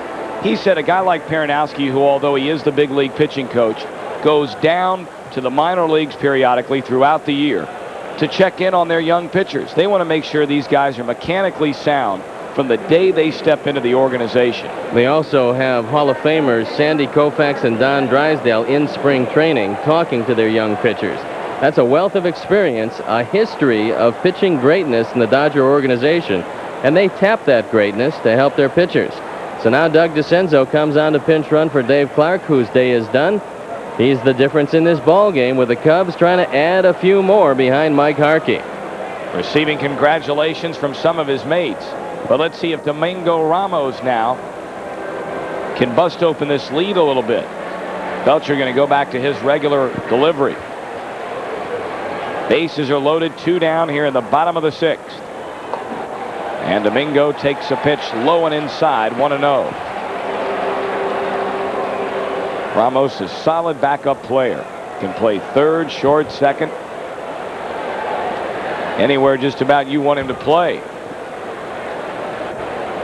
Base is full, 1-0 pitch, fouled out of play, 1 ball and 1 strike. Belcher has not given up an unearned run this year. 23 runs scored, all of them earned. And what that shows you is a man who can concentrate through the mistakes that are inevitable in Major League Baseball. You're going to make errors. Lord knows this defense is as porous as any of them, and yet no unearned runs charged to Tim Belcher. Smith at third, DeCenzo at second, Salazar at first, 2 down. 1-1 pitch coming to Domingo. Fastball inside, 2-1 count. If the Cubs can push across a run or 2 here, they will be unearned runs, but gladly accepted by the Cubs. Smitty trying to wreak a little bit of havoc at third base. Here's a pitch, and now it's 3 balls and 1 strike. So Ramos, a good eye up there at the plate, has extended the count to 3 balls and 1 strike. Joe Girardi waiting on deck. Tommy Lasorda bumming out. And Zimmer hoping for ball 4, if not a base hit. 3 balls and 1 strike. The pitch. Line drive right field, base hit. Smith will score. DeCenzo will score. Salazar on the third, give Domingo a 2-run single. And the Cubs now lead it 3-0. 6 RBIs for Domingo Ramos. He knew a fastball was coming, 3-1. Belcher couldn't walk him, and he lays this one right down the middle. And Domingo does what he does best.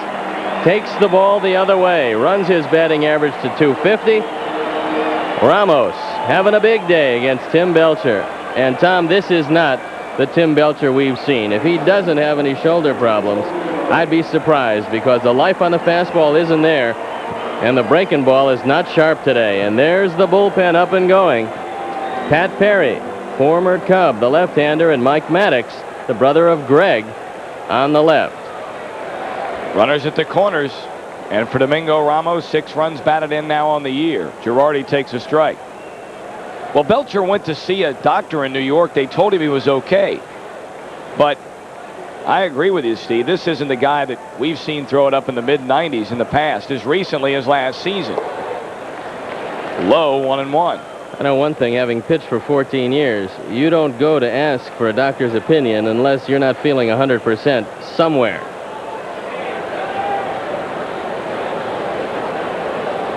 Belcher checking the runners at first and third, and the 1-1 pitch. Good play by Scioscia. That was a very good block. The farther away this ball bounces, the tougher it is.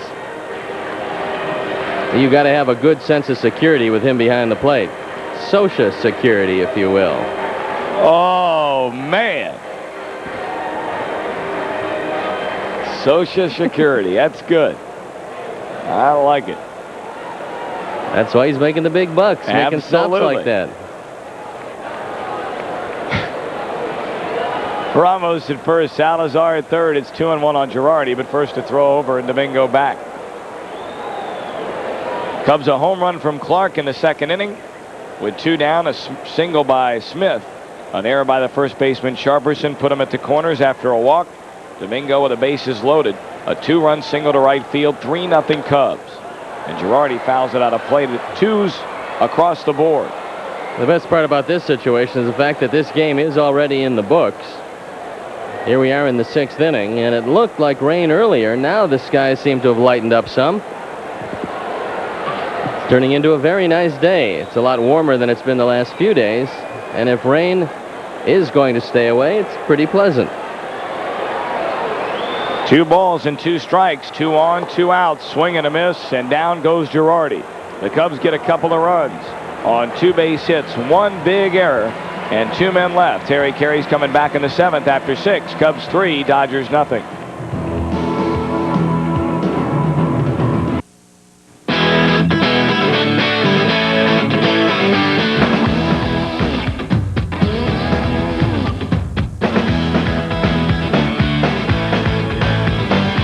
We have Doug DeCenzo playing left field in place of Dave Clark. Getting to be a habit with you, huh, Arnie? Here is Scioscia to lead it off. First pitch. A little bit low inside. Bob Kenny, our good friend from Nuts on Clark, celebrating a birthday. Happy birthday to you. Happy birthday to you. Happy birthday, dear Bob. Happy birthday to Nuts on Clark, too. Oh, a twist to the usual refrain. 1 ball, 1 strike. Mike Scioscia waiting. A ground ball. Hey, Grace had a look in the glove to see what was there. Scioscia grounded to Mark Grace. 1 gone. Nice pickup by Mark Grace. Once again, Scioscia retired to the right side. Yeah, it's there, Mark. Just step on the bag. And Pat Perry continues to throw in the bullpen.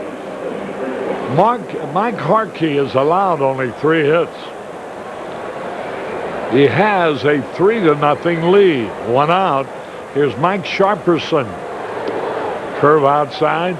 Pat Perry, who used to be with the Cubs, just taken off the disabled list the other day. That evens the count. A ball and a strike. Mike Harkey is working on his 15th straight scoreless inning. There's a pitch high. Boy, Domingo Ramos, 3 out of 3 and 2 RBI. Playing sharp today. 2 balls and the strike. A high pop fly. Who's going to get it? Sandberg. He's under it. He has it. 2 gone. Mike Harkey has been sailing along after one trouble spot in the 6th inning. He made good pitches to Gwynn and Daniels to get out of it. And there's Mickey Hatcher, a very popular player in Los Angeles and a versatile player for Tommy Lasorda. You can put him most everywhere, and he'll give you a good afternoon or evening's work. 2 men are out. Juan Samuel, nothing out of 2. Sharpened the bat, took the pitch high. Doug DeCenzo in left. Marvell Wynn in center. Dwight Smith in right. The Dodgers wanted Samuel to hit in the leadoff spot in the batting order because they envisioned his speed setting up a lot of offense. But he just strikes out too many times to lead off. There's a strike called. 2 balls and the strike. 2 men are out. Top of the 7th. 3-0 Cubs. Ground ball. Domingo has it. Over to first. 1, 2, 3. Nothing across. We go in the bottom of the 7th. The Cubs lead 3-0.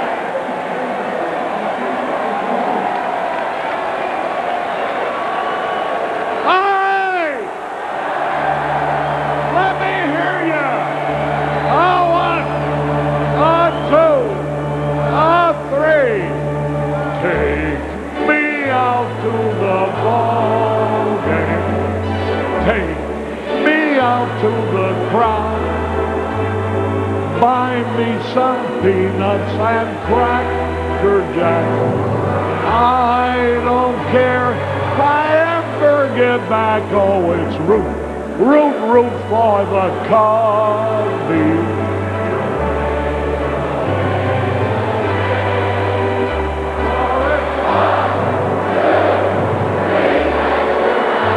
The old ball game.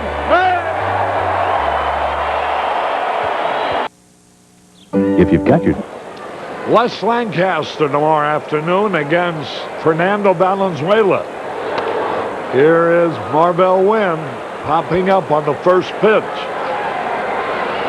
Alfredo Griffin is there and makes the catch. It would have been a little wiser, I think, if Marvell would have taken a pitch or so to give Harkey a little breather on the bench. He went after the first pitch, and now there's 2 out. Here's Sandberg. He doubled in the 3rd. 1 out of 3. Bottom of the 7th. Strike call. It'll be Lancaster against Valenzuela. And Sean Bosky will pitch Friday for the Cubs. There's a drive in the center field, going to be caught. Javier is there, and that quickly retires his side. 1, 2, 3. At the end of 7, the Cubs lead 3-0. Live on Channel 9. Harry Carey back at the ballpark. Here's Alfredo Griffin leading it off here in the 8th. You know, the Cub pitching is allowed only 1 run in the last 28 innings.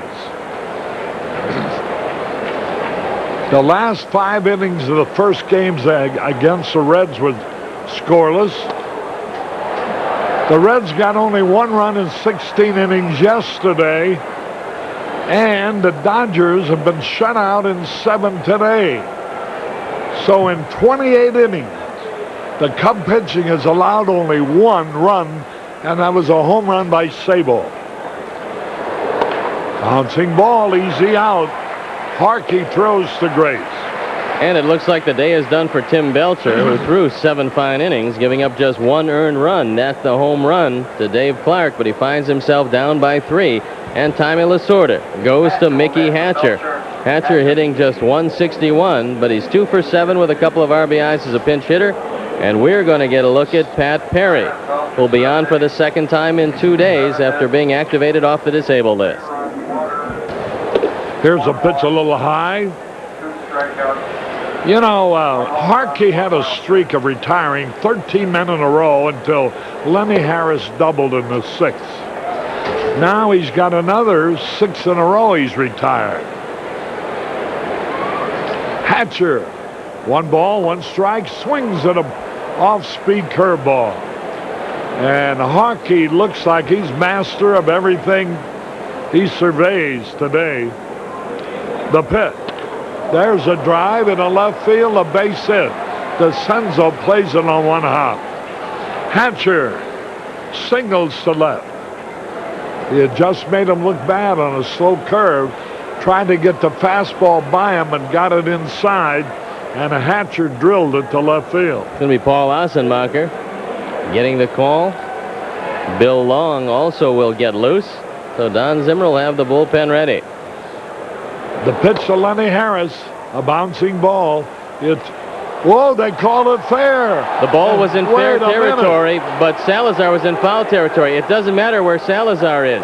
You can't do your own umpiring. You've got to continue with the play. And although Luis crossed over into foul territory, when he caught the ball, Doug Harvey said the ball was fair. So this is a mental mistake on the part of Salazar, and we'll watch it again. Now watch Luis go into foul territory. Now watch his glove. It goes back into fair territory. The ball's fair. And let's see, Dick Poles coming out now. Boy, that changes the whole situation around. The tying run now is coming to the plate. An infield hit is credited to Lenny Harris. And Salazar thought the ball was fouled. He could have thrown out Harris easily, but he thought it was a foul ball.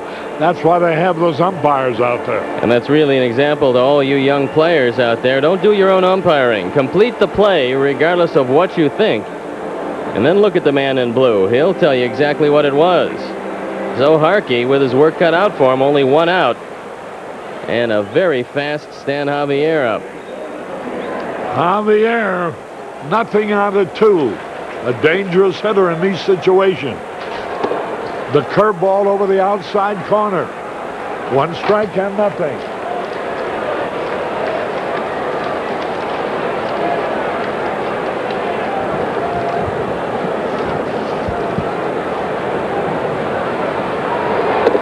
That evens the count. A ball and a strike. And Chris Gwynn is next.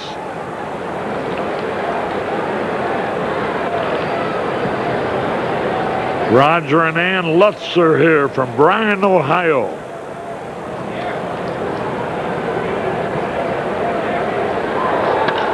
Line drive, and it is a base hit. And the run's going to score. Boy, if DeCenzo could have made that catch, he'd have had a double play. Hatcher was running, thinking he was a hit all the way. RBI number 3 for Javier. A fine effort by DeCenzo, but he comes up short. And just like that, Harkey finds himself in great difficulty.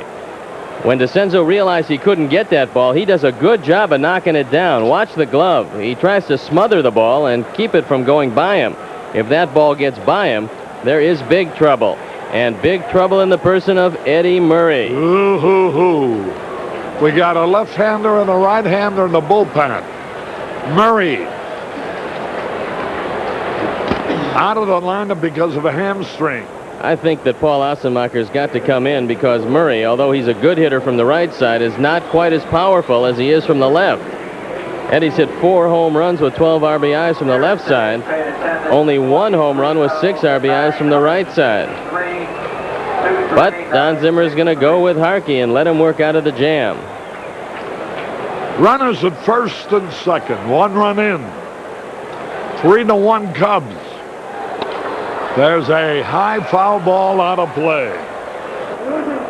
The Cubs probably can turn a double play on Murray, who's suffering from a hamstring problem. Even with a good hamstring, he's grounded into 8 double plays this year, and that leads this ball club. so he's not going to be able to run very well if Harkey can get the ground ball. 1 strike and nothing. The delivery of Happ. The only play will be to first base. The runners advance to second and third. He throws on Murray. Harkey almost lost his balance as he fielded the ball. Watch this. And he squibs it off the end of the bat, and a fine play.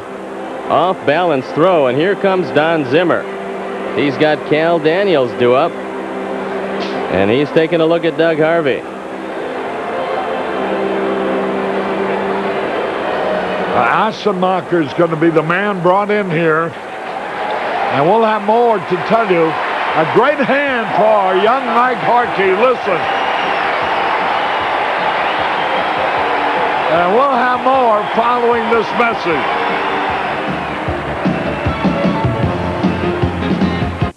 There's this rumor going around about Tom Skilling. You see, some people think he's a little too active. Which were both low and away. Assenmacher gets it up. And where Daniels can handle it with the wind blowing that way, that's all it took. Daniels now with 27 RBIs. And that one blow takes Mike Harkey out of this ball game. And Mickey Hatcher, very happy. And now it's a 4-3 Dodger lead. Mike Scioscia. Strike call. Boy, what a... And all because of a ball down the third baseline that Salazar thought was a foul ball. Another hit. Assenmacher is hit by the 2 left-hand hitters he was brought in to face. And Mike Harkey cannot win his 5th game of the year. He's off the hook. He cannot lose either. Assenmacher figures to be the loser if this lead holds. But the Cubs will have 2 more chances. Here comes Zimmer out. Bill Long, the new Cubs pitcher. And Bill Long comes on. And we'll have more following this message.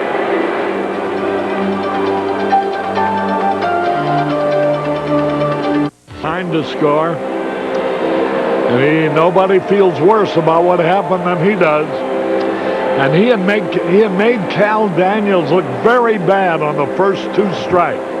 Then he wasted a pitch and then hung a curveball to the outside portion of the plate. And Cal Daniels hit it in the left center field stand. Bill Long comes on. He's 2-0. He won the ball game yesterday, pitching the 16th inning. The Cubs pushed across, 1 run in the bottom of the 16th. Jay Howell now throwing in the bullpen. He's their closer. Long comes on for the 12th time. Here's Sharperson playing first base today. Oh.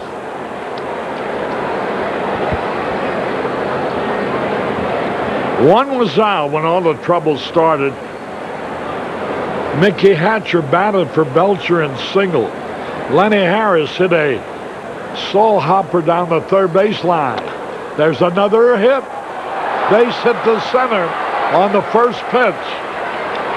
And Long is greeted with a sharp blow. And here is Juan Samuel.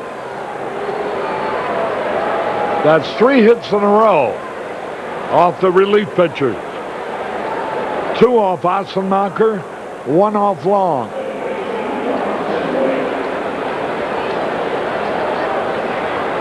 This is the 9th man to bat in the inning.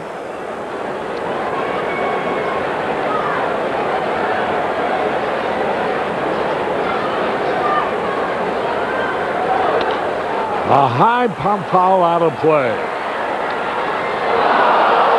The Cubs will have Grace, Smith, and DeCenzo coming up in the 8th.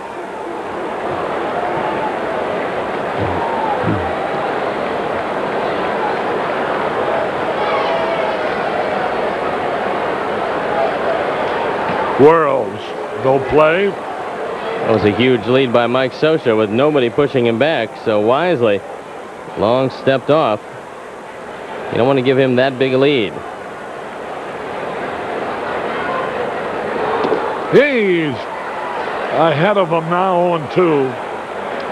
Jay Howell, 34-year-old right-hander, formerly a Cub, warming up in the bullpen. He'll come in to protect the lead. 0-2 the count. Howell's just coming off knee surgery and has an inflated 5.63 ERA, but he's only been in 5 games this year.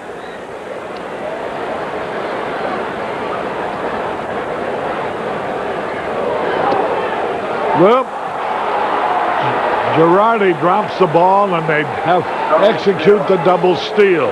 It's the first stolen base by Scioscia in at least 2 years. Long gave him the huge lead, and Scioscia figures if you're going to give me a lead halfway, I'll take off. Sharperson the trailer, and he steals a base, his 4th of the year. Now a base hit would add 2 more, so it's up to Long to get Samuel. Curve into the dirt, 2-2. 2 balls, 2 strikes. 4-3 in favor of the Dodgers. Last stolen base for Mike Scioscia was way back in 1987. 2 balls, 2 strikes. Ball. They appeal to the first base umpire. Crawford says he did not go around. Now it's 3-2.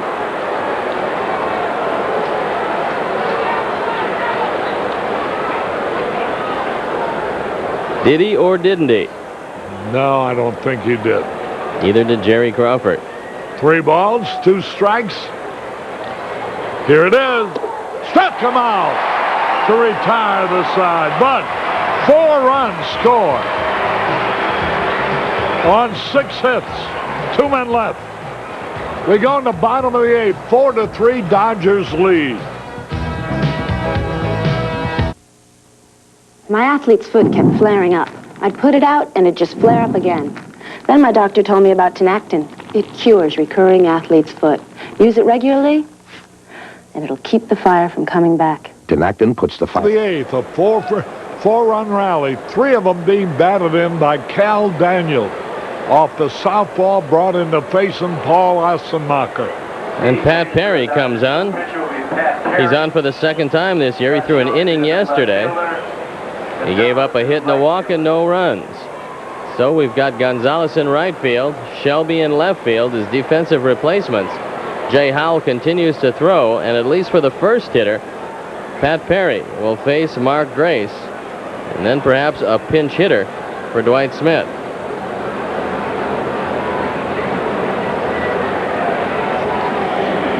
Grace has been hitless.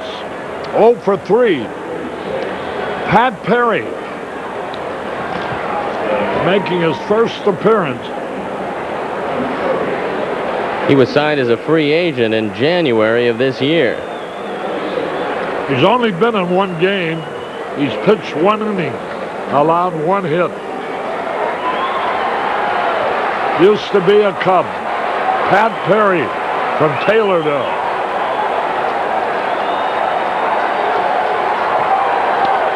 A high pop foul back. Out of play, strike 1. 4-3, Dodgers. The Hawk. Andre Dawson's going to be the pinch hitter next.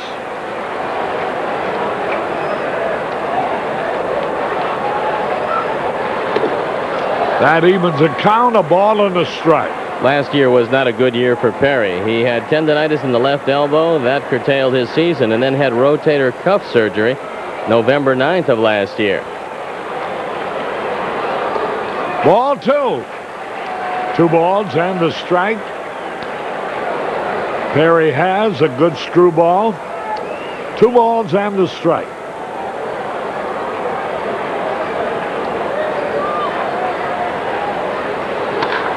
There's a drive. Going to be caught in right field. 1 away. Grace line to Gonzalez. Looks like Andre Dawson's going to come on a pinch hit, much to the delight of the Wrigley Field faithful.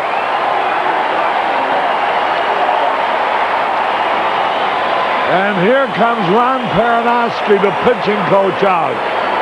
They got Howell ready in the bullpen. Perry faced one man, Mark Grace, who hit the ball hard, but right at Gonzalez playing right. Have Gonzalez in right, Javier in center, and John Shelby in left. It will be Howell, and we'll have more for you following this message. What's your first priority? Miss Crowley. Well, I'm assuming there's product in the pipeline, so... Assuming, Miss Crowley. Unfortunately, assuming doesn't feed the bulldog. The top business schools prepare you for every eventuality you will ever encounter in the business world. This year, 0 for 2 so far. Dodgers leading by 1, 4-3. Cal Daniel hit a 3-run homer with a count of 1 ball, 2 strikes off Paul Asamacha. There's Bill Russell, Dodger coach. Inside, ball 2. DeCenzo will be next. Howell is a fastballer, but his season has been limited to just 6 appearances so far.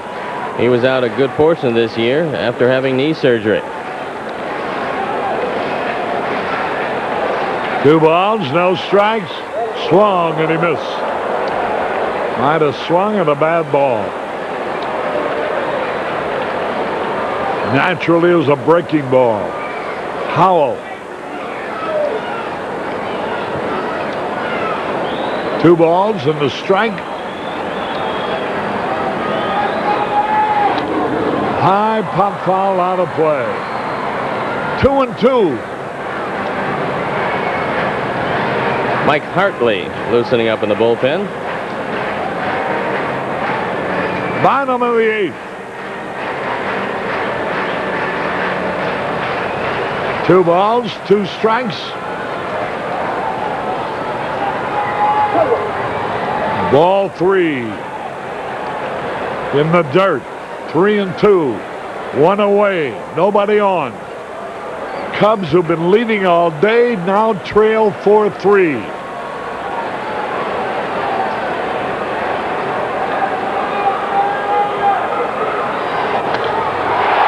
There's a high drive going to be caught. Easy out. Gonzalez makes the catch. If the wind was blowing the other way, both of those balls by Grayson Dawson might have been out of the park, but with the wind blowing about 10 miles an hour toward the left field corner, it held up both of those drives. Here's DeCenzo now. And we're reaching the lower end of the batting order with very little time left.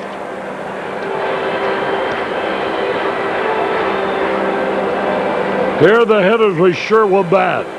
DeCenzo here, Salazar, Ramos, and Girardi.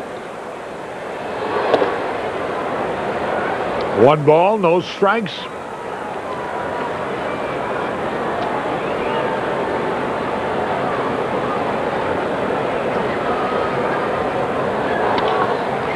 The first man up in the bottom of the 9th.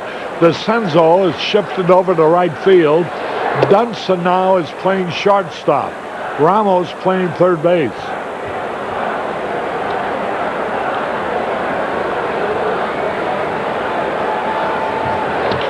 There's a high fly ball, should be caught.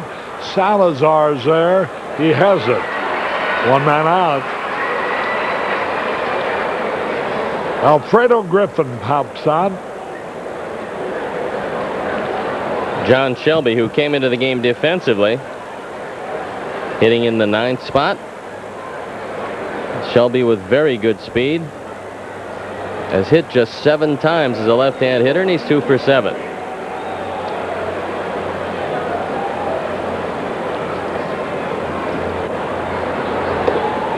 Strike called.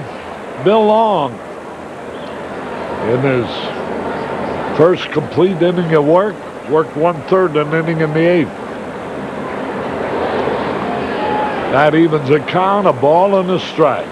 Boy, an unbelievable turn of events in the 8th. That's why this is a great game. You never know.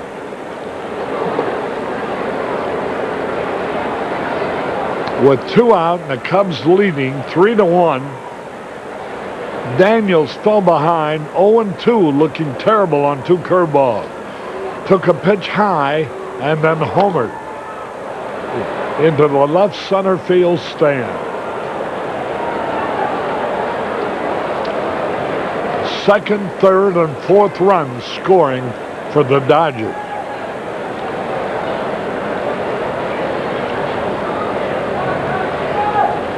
Two balls, 2 strikes.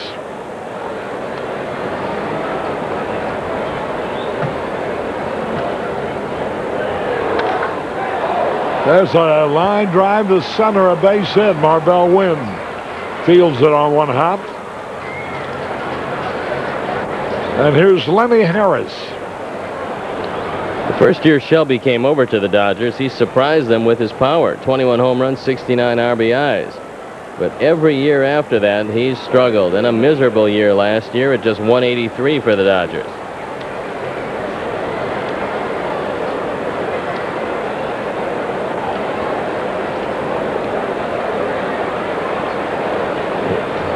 Dunston's at short. Ramos at third.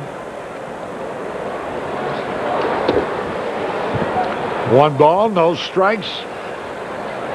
Shelby's got good speed, and there's Pico and Wilson loosening in the pen. This might be a good opportunity for Tommy Lasorda to gamble on the stolen base. He got the left-hand hitter up and a pretty good base runner in Shelby. There he goes. There's a little tap. Throw to first. Safe. Throw to third. Out! Hey, Sean, that's only 2 out. Get back there. Sean's in the dugout already. Sean! Now he's coming back, and Joey Amalfitano can't believe the call. Tom Hellion made the call. Dunston made the tag, and a fine throw by Mark Grace. And Tommy Lasorda now out. Looked like he was safe at third base. We'll take a look at it. The throw. Long pulling Grace off the bag. Now Grace firing to third will watch the slide and watch the tag.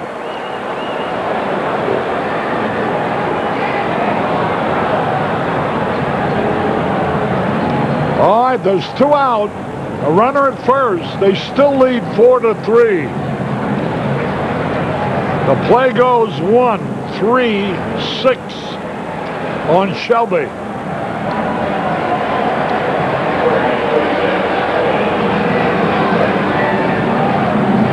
That's Tom Hellion, the third base umpire. 4-3 Dodgers. Top of the 9th, 2 out. They haven't made a ruling yet on the tapped ball by Harris.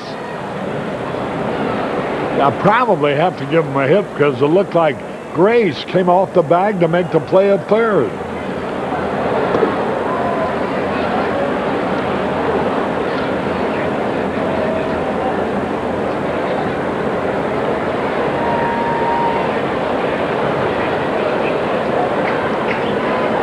One ball, no strikes.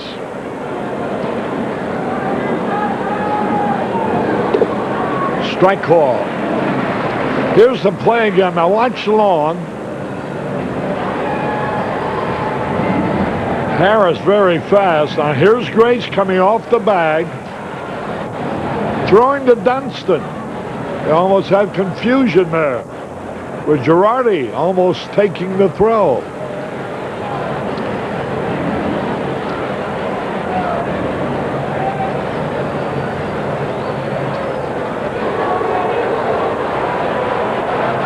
Two balls and the strike. Javier, who batted in their first round with a single in the 8th.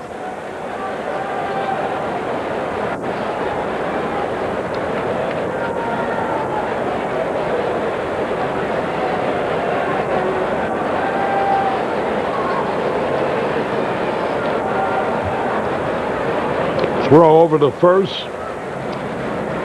Harris has swiped 6 bases. Only been thrown out once.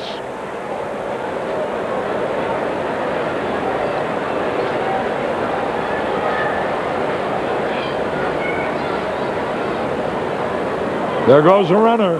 There's the peg. He's out trying to steal. So we go into the bottom of the ninth. The Cubs need 1 to tie and 2 to win.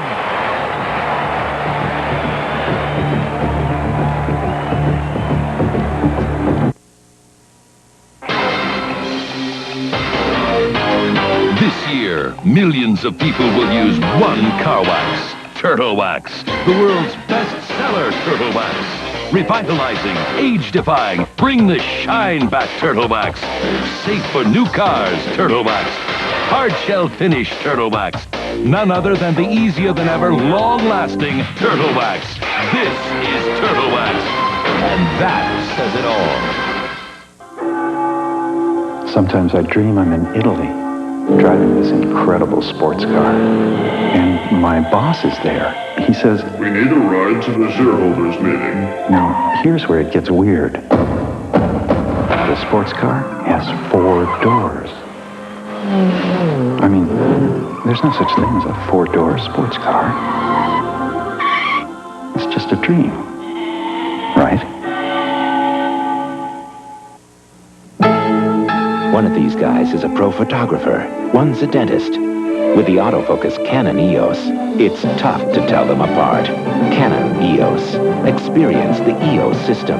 With the ease of EOS and the expertise of EOS, now you don't have to be a pro to shoot like one. Autofocus Canon EOS. So advanced, it's easy to shoot like a pro. By the way, Doc, could you look at this tooth? Win a trip to the Super Bowl or the U.S. Open and more. Catch the action at your Canon dealer.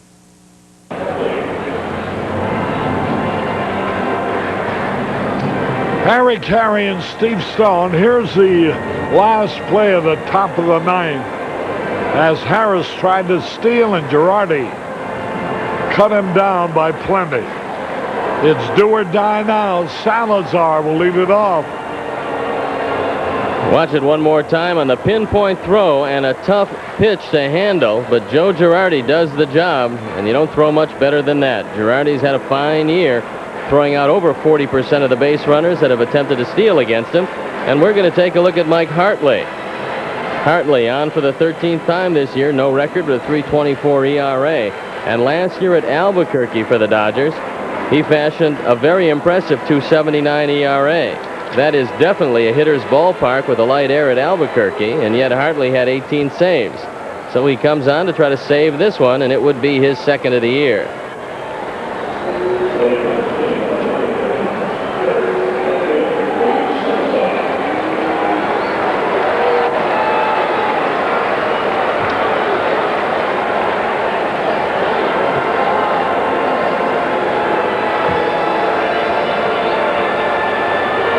Belcher is still a pitcher of record for the Dodgers.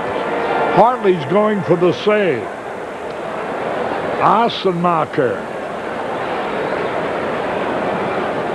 Here's Luis Salazar. Now in 16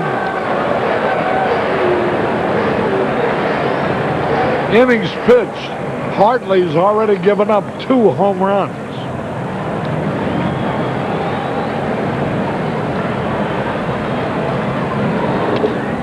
That evens the count, a ball and a strike. Hartley was drafted at the minor league level by the Dodgers, who saw a steal and took advantage of him. San Antonio, a Double-A club, drafted him from Savannah in 1986, and he moved over into the Dodger organization.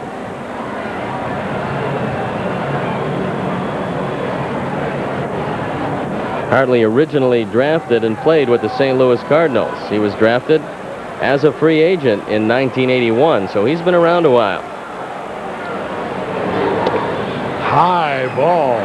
2 balls and a strike. Ossie goes down to get ready. Veteran relief pitcher. The Dodgers have only 6 saves as a team, and Ossie has 2 of them. Ball 3. 3 balls and the strike. Domingo Ramos will be next. We got the lower end of the batting order coming up. 3-1.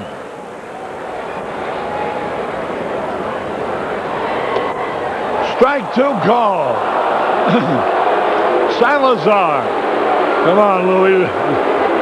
He started for first, and Harvey called it strike 2. 3 balls, 2 strikes.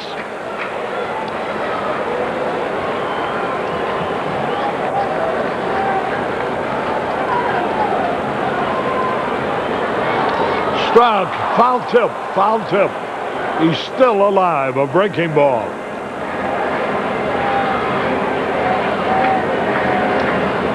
Yosh Kawana.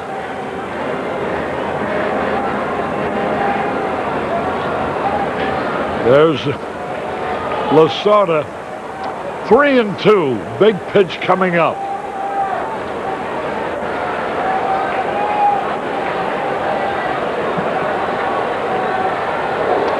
Fouled it back. 3-2.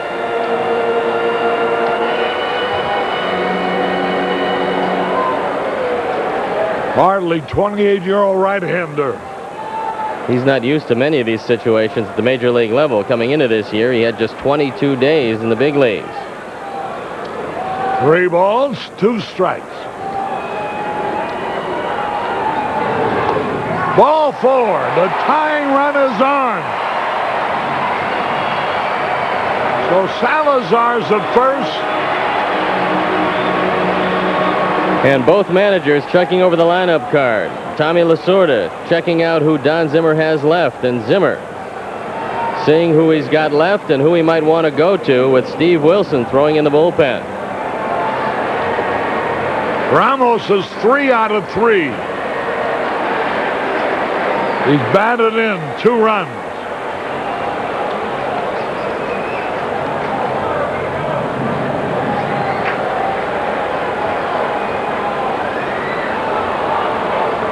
Hartley backed off the rubber.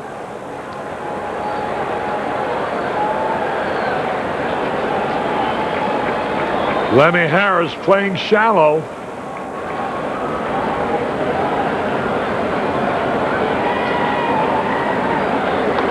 Whoa, bad bunt. In the air, but nobody could get to it. It's over by the Dodger dugout. Just because the bunt sign is on doesn't mean you have to bunt at a bad pitch. Salazar wasn't running. Ramos couldn't draw the bat back. This one's about 6-8 inches inside. Let's watch the reaction of Ramos. He's not very happy with that effort. 0-1 the count.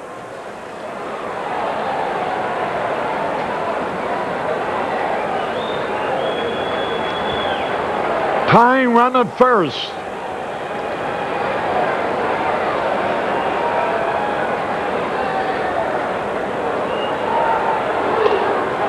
Whoa! Did it hit his hand or not? Hit the bat. Hit the bat first. And Ramos, who should be 2-0, is 0-2. This one is even more inside than the first one. Look at that.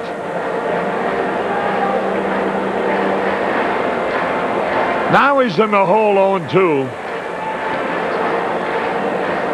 Turning into a base hit, Domingo, who's 3 out of 3 with 2 runs batted in today.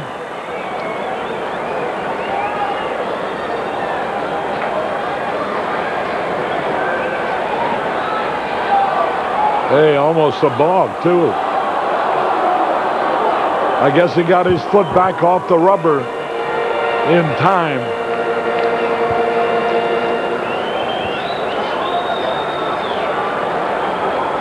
Oh, and 2. Walton's going to be a pinch hitter. There goes a runner, swung, foul back. Salazar was going with the pitch. Luis, with 1 stolen base this year, decided to take off. Don Zimmer giving him the steal sign. And he got a pretty good jump. In fact, if Ramos does not make any contact with that, Salazar is going to steal second base easily. His stolen base came yesterday.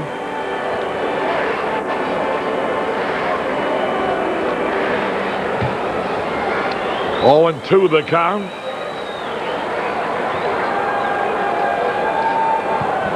Nice crowd. 23,963 paid.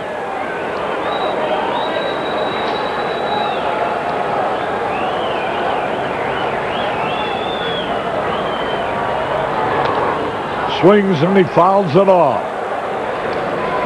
0-2. Bottom of the 9th.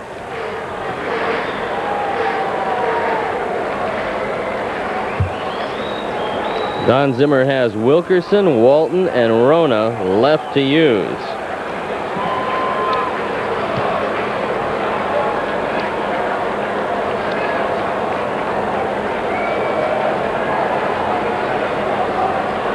Throw to first, runner back.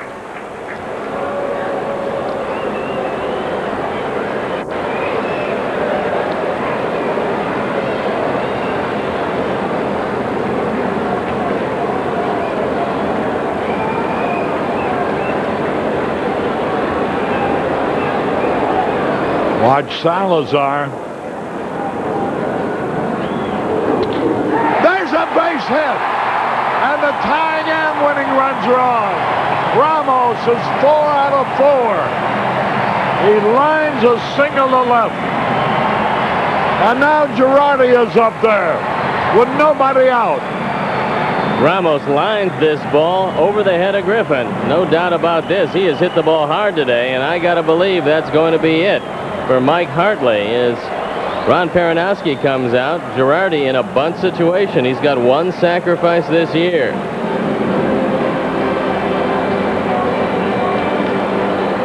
Four hits by Ramos equals his career high. That's 4 hits. Number 8, 1987 at Cleveland. 4 out of 4 for Domingo Ramos. Second time in his career he's had 4 hits in a game. Don Zimmer is calling Chuck Cartier over. He's talking about strategy and just exactly what he wants him to do with Salazar and Ramos on base. Not much speed on the bases for the Cubs. And Hubie Brooks coming into the ball game. He's going to play right field. And Don Ossie coming on with a 1-run record for the 16th time. And now Chuck Cartier going to talk with Luis Salazar.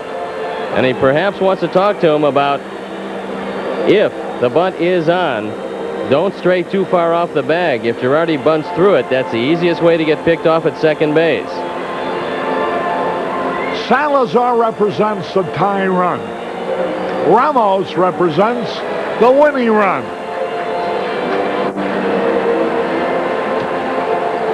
Here's how the scoring happened. Dave Clark started with a solo home run, 1-0 Cubs in the second. Then Ramos hit a 2-run single in the sixth to increase the Cubs' lead to 3-0.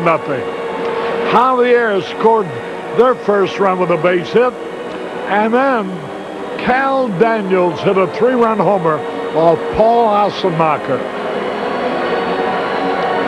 Dennis Ossie. There's a look at the numbers of Don Ossie, and he inherits runners at first and second, nobody out, and has been the tendency of Don Zimmer in situations like this. He'll surprise you with a hit and run every now and then. Now Sharperson going on to talk with Ossie, and the whole infield knows what they want to do in a bunt situation. Everybody in close. Girardi's been a week out every time up today. 0 for 3. Hasn't had the ball out of the infield. Hit into a double play in the 5th. Struck out in the 6th. Alfredo Griffin comes in to talk to Ossie. Ossie, a veteran. And if Girardi does not bunt, the outfield, especially in center and right, Javier and Brooks playing him very shallow. Hubie is well in right field.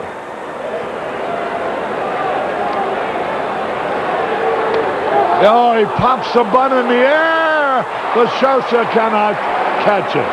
Holy cow. Nobody practiced bunting more in spring training than the Cubs. To watch Ramos trying to bunt, and now Girardi. Of course, the difference is the guy with the ball in the center, the diamond, the pitcher. He's not pitching spring training. You can't drop the head of the bat on a bunt. Every time you do that, the ball is popped straight up in the air, and now the infield once again meeting at the mound, and another conference between Cottier and Girardi. If everybody's charging, he might tell him, look, draw the bat back and just try to put the ball in play. With everybody moving in the infield, there's a lot of holes created. 1 strike and nothing. There's Zimmer. There is a lot of pressure in a situation like this on the third baseman. A little bit outside. 1 ball, 1 strike. Again, he looks at Cottier. Salazar, the runner at second. Ramos is at first. 1 ball, 1 strike. Girardi.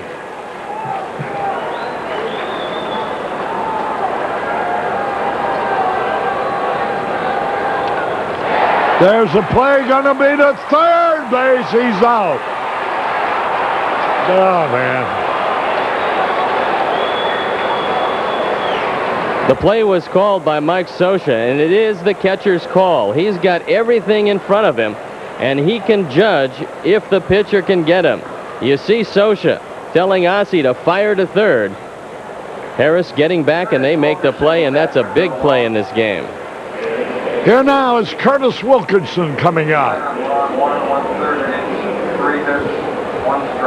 Wilkerson comes into this one hitting an even .250. 2 for 6 as a pinch hitter.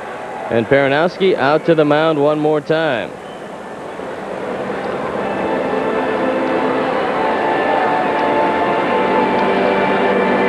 Wilkerson not up to the sacrifice now. There's 1 out. They won. They're hoping he'll come through with at least a game-tying hit.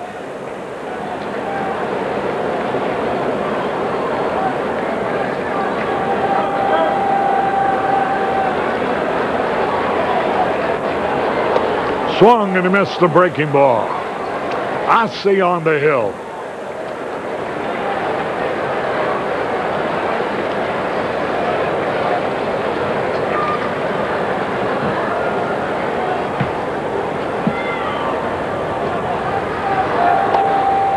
Curve, strike 2.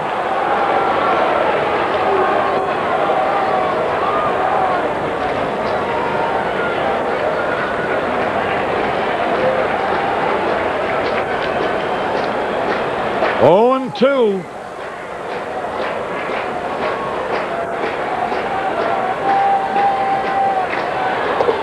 A little bit outside. Ossie's been around. He's played with Baltimore and the New York Mets of late. He came over here as a free agent. Dodgers decided to give him a look in spring training, and he made the ball club. 1 ball, 2 strikes. Struck him on. 2 out. And here's Marvell Wynn. He's 0 for 4 today. Now Ramos has got to make sure that he gets a good lead at second base, and it'll be up to the Dodger infield to keep him close. He doesn't run particularly well. You've got a great arm in left field in Shelby, a decent arm in Brooks in right field, and Javier with an average arm in center.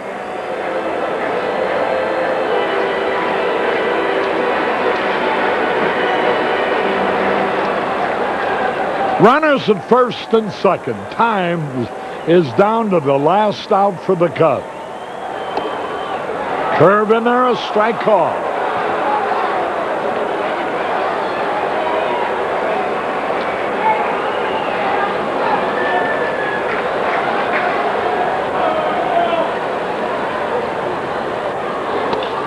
This game is over. After getting the first 2 men on, The Cubs go down to defeat. And their chance of reaching 500 after the first 40 games is ruined. They now have won